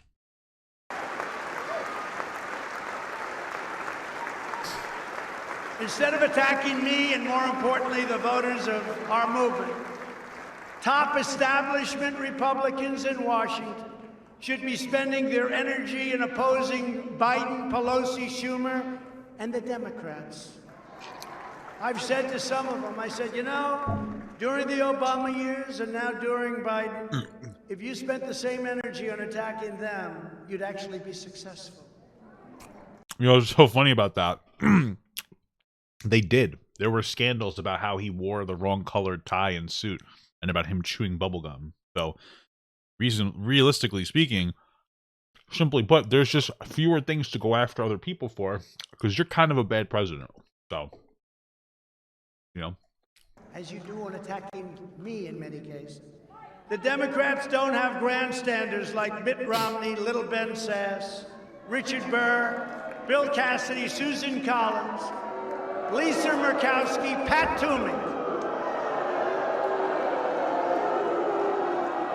And in the House, Tom Rice, South Carolina, Adam Kinzinger, Dan Newhouse, Anthony Gonzalez, that's another beauty, Fred Upton, James... You know, a lot of people in 2018 left the Republican Party or left, like, positions of power because they just couldn't deal with Trump.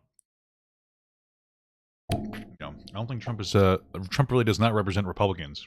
Herrera Butler, Peter Meyer, John Katko, David Valadao, and of course the warmonger, a person that loves seeing our troops fighting, Liz Cheney. How about that? The good news is in her state, she's been censured, and in her state, her poll numbers have dropped faster than any human being I've ever seen. So hopefully they'll get rid of her with the next election. Get rid of them all. Democrats are vicious. Remember this, it's true. Democrats are vicious, he said evil. Well, there is evil there. But they're vicious, they're smart, and they do one thing. Interesting. He wasn't willing to say Democrats are evil. Based on the way that you're labeling them, you'd think that they would be evil. And then he was like, no, he's just like, there is evil there, but he's not calling them evil. Almost like he knows what he's saying is full of shit. Guess I was wrong. He's full of shit. Thing. Gotta hand it to them. They always stick together. You don't have Mitt Romneys in the group. They always stick together. Fortunately, for the Republicans. I say generally speaking, like it's conservatives who generally do stick together more than anything else. Progressives are the ones who like you know, we have like toxic progressive groups like shitting on other progressives for not being progressive as much. Republican Party, the Democrats have horrible policies like open borders, sanctuary cities, defunding the police, and the ridiculous, totally ridiculous Green New Deal. So they stick together. Why didn't he talk about 15 an hour minimum wage, I wonder? They're smart, they're vicious, they got everything going, but their policies are no good. So hence we have, congratulations, the Republican Party. Did he? Did he elaborate on it? Oh, well, I guess I really did zone out. After this, they may not stick with those policies. We have to be careful. No, their policies are horrible. Think of it. Defund the police. How did that work out? But if Republicans do not stick together... No, well, if defund the police was bad. Actually, in New York, they used to have a service where what they would do is if a homeless person was on the street, you call the police. Like, the homeless person can call the police and be like, hey, can you bring me to a shelter? Right? And then they would call like a secondary like thing, bring them to a shelter. Now they got rid of that because defunding the police obviously it wasn't going to work practically. So they got rid of that. So now if you're homeless, the only thing you can do is go to the hospital, and then they're going to release you. So like, especially now in the cold, you're pretty much, these people are fucked. The rhinos that we're surrounded with will destroy the Republican Party and the... Oh, source, I was having a conversation with my friend that works in the NYPD. American worker, and will destroy our country itself. The rhinos, you know, Republican in name only. But the Republican Party is united. The only division is between a handful of Washington, D.C. establishment political hacks, and everybody else all over the country. I think we have tremendous unity. When you look at the crowds outside that want your seat so badly, they will take your seat in 2 seconds. They want your seat. Congratulations. Congratulations on getting in, by the way. I'm very happy. And that's why I'm announcing that I will be actively working to elect strong, tough, and smart Republican leaders.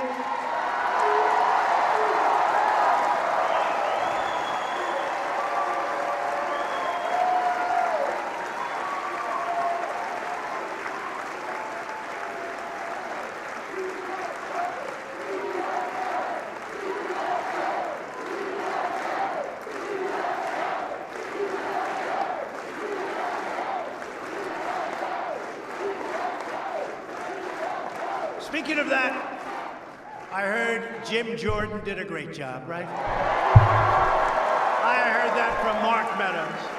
I heard it. Oh, there he is. Look at that. Hi, Jim. I heard you were great. In fact, I hated to follow you. I want to follow other people. I could name them, too. I like to follow other people. I heard you were great. Thank you, Jim, very much. Jim Jordan. I don't know the fuck that is. Great athlete. People don't know he was a great wrestler. Tremendous numbers of victories.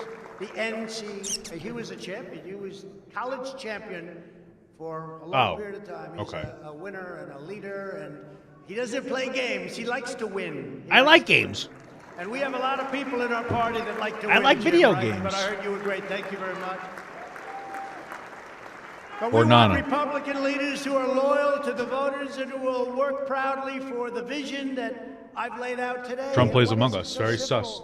Right? So simple. Military, law and order, great trade deals, great education. So simple. Does anybody get it? What are they? Does anybody get it? It has just been stated that President Trump's endorsement is the most powerful asset in politics. You believe that? Who would have thought that was going to happen? Who would have thought that's going to happen, Jim? In last year's congressional primaries, 120, listen to this, it's crazy. 120 of 122 candidates I endorsed won. 120. That's almost as good as Jim's wrestling record. It's ridiculous. And the two that lost were beaten by people claiming to be more Trump than their opponent. So I like those two people very much also. In the Senate, I was undefeated in endorsements with a record of 21-0. My endorsement of Mitch McConnell, at his request, it's all right, it's all right. Now, he made a request, he asked for my endorsement, brought him from 1 point down to 20 points up, and he won his race in the great state, and actually the great Commonwealth of Kentucky, and he won it very easily. And I said, I wonder if I'm doing the right thing here, but you know what? I did what I did, but he went from 1 point down to 20 points up very quickly, immediately actually, and he won his race. And if you compare that to his other elections, I'm sure you'll see something interesting, but you know what? We got a Republican elected, and now we have to use Republicans to take care of the election frauds and all of the other things that are happening that shouldn't be allowed to happen in our country. It's very simple. Because of my efforts campaigning, we had huge gains in the House, and I helped keep many senators in their seats, and they will admit it, so that it's now 50-50 instead of Republicans being down anywhere from 8 to 10 seats. And they'll admit it. We'd be down 8 to 10 seats if I didn't campaign. We held rallies for some of the senators that were down, and nobody talks about that. Nobody wants to talk. The press doesn't talk about it.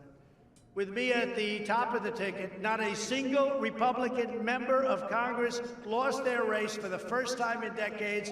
We won 26 of 26 toss-up races. Toss-up.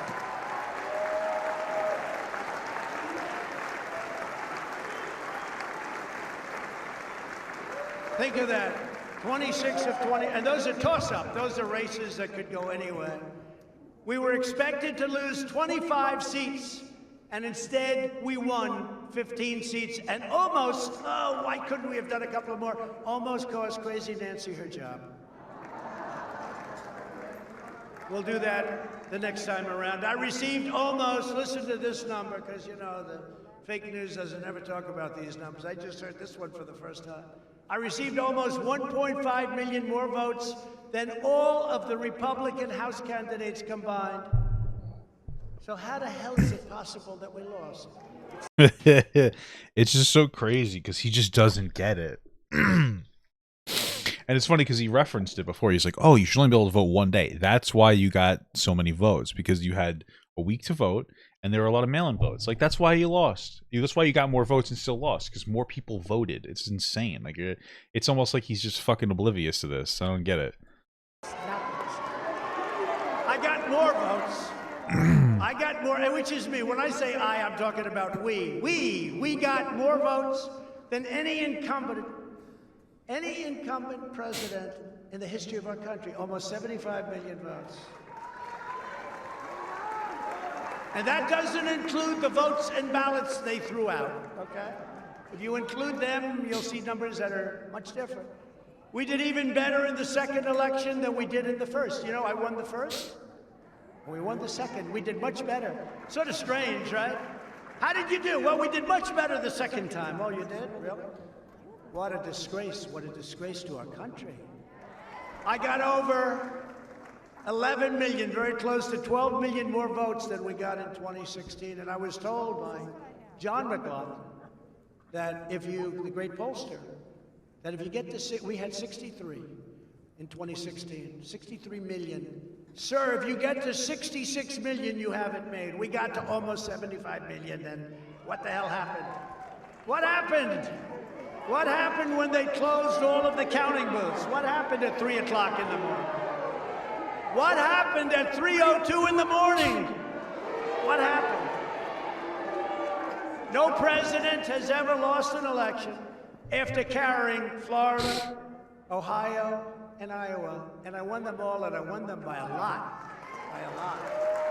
I won 94% of the primary vote. No incumbent president who received more than 75% of the primary vote has ever lost an election. I had a record number, and no president has ever, and we're talking about a much lower number than we got, has ever lost an election.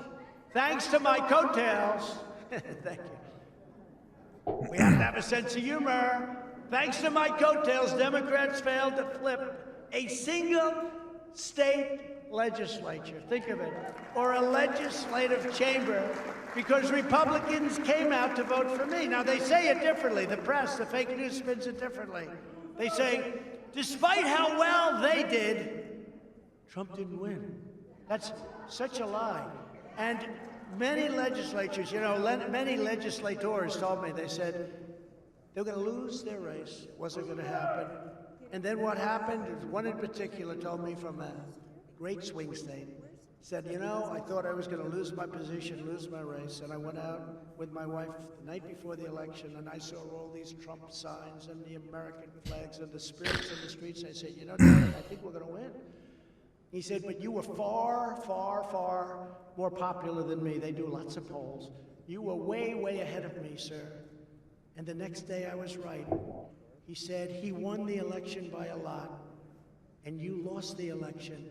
And sir, it's not possible that you lost, because you got a lower number than I did, and you were so far ahead of me. You're the person that brought everybody out to vote. And I happen to agree Jesus with that Christ. 1,000%. Never forget that conversation. He couldn't believe it. And I've heard it from more than Very one. poggers. And in November, 18 of 19 bellwether counties, you heard about the bellwether counties?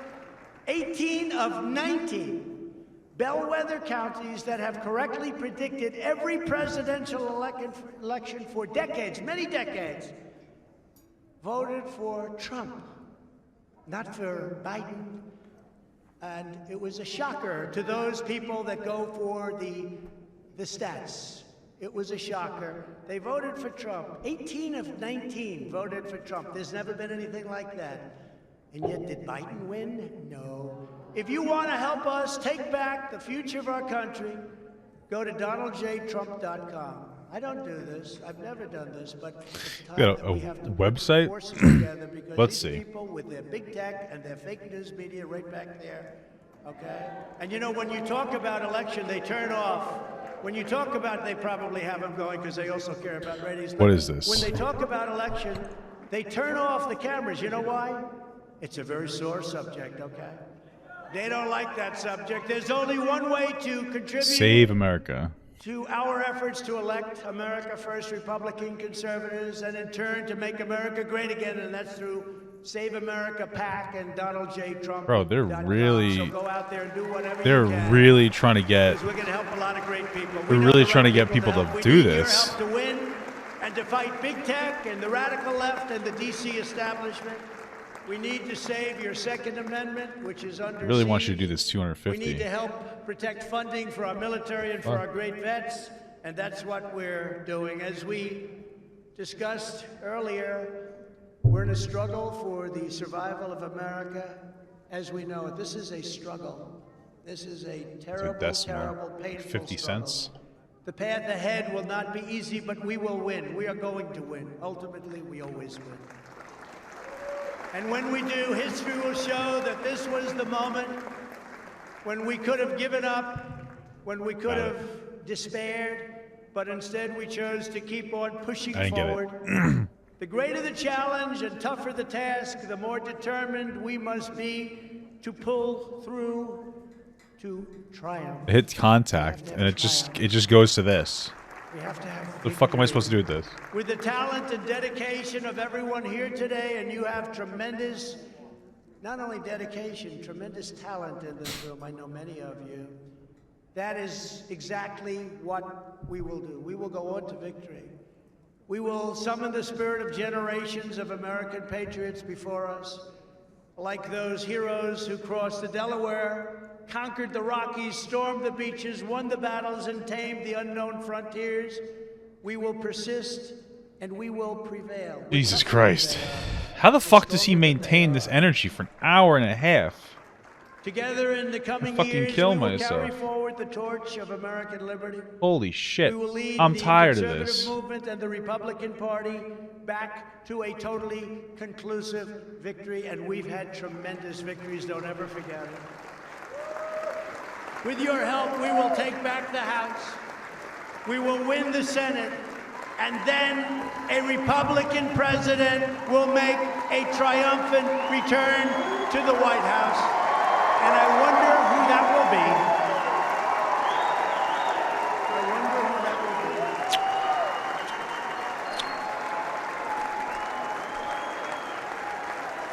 be.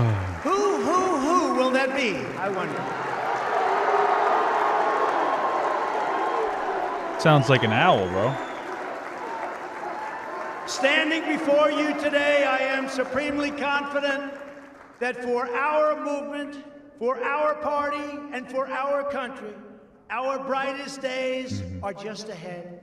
And that together we will make America prouder, freer, stronger, and greater than it ever has been before. Thank you, CPAC. God bless you, and God bless America. Thank you all. God bless my anus. Wow, that was fucking exhausting. That could have been like 40 minutes. That was insane. Holy shit.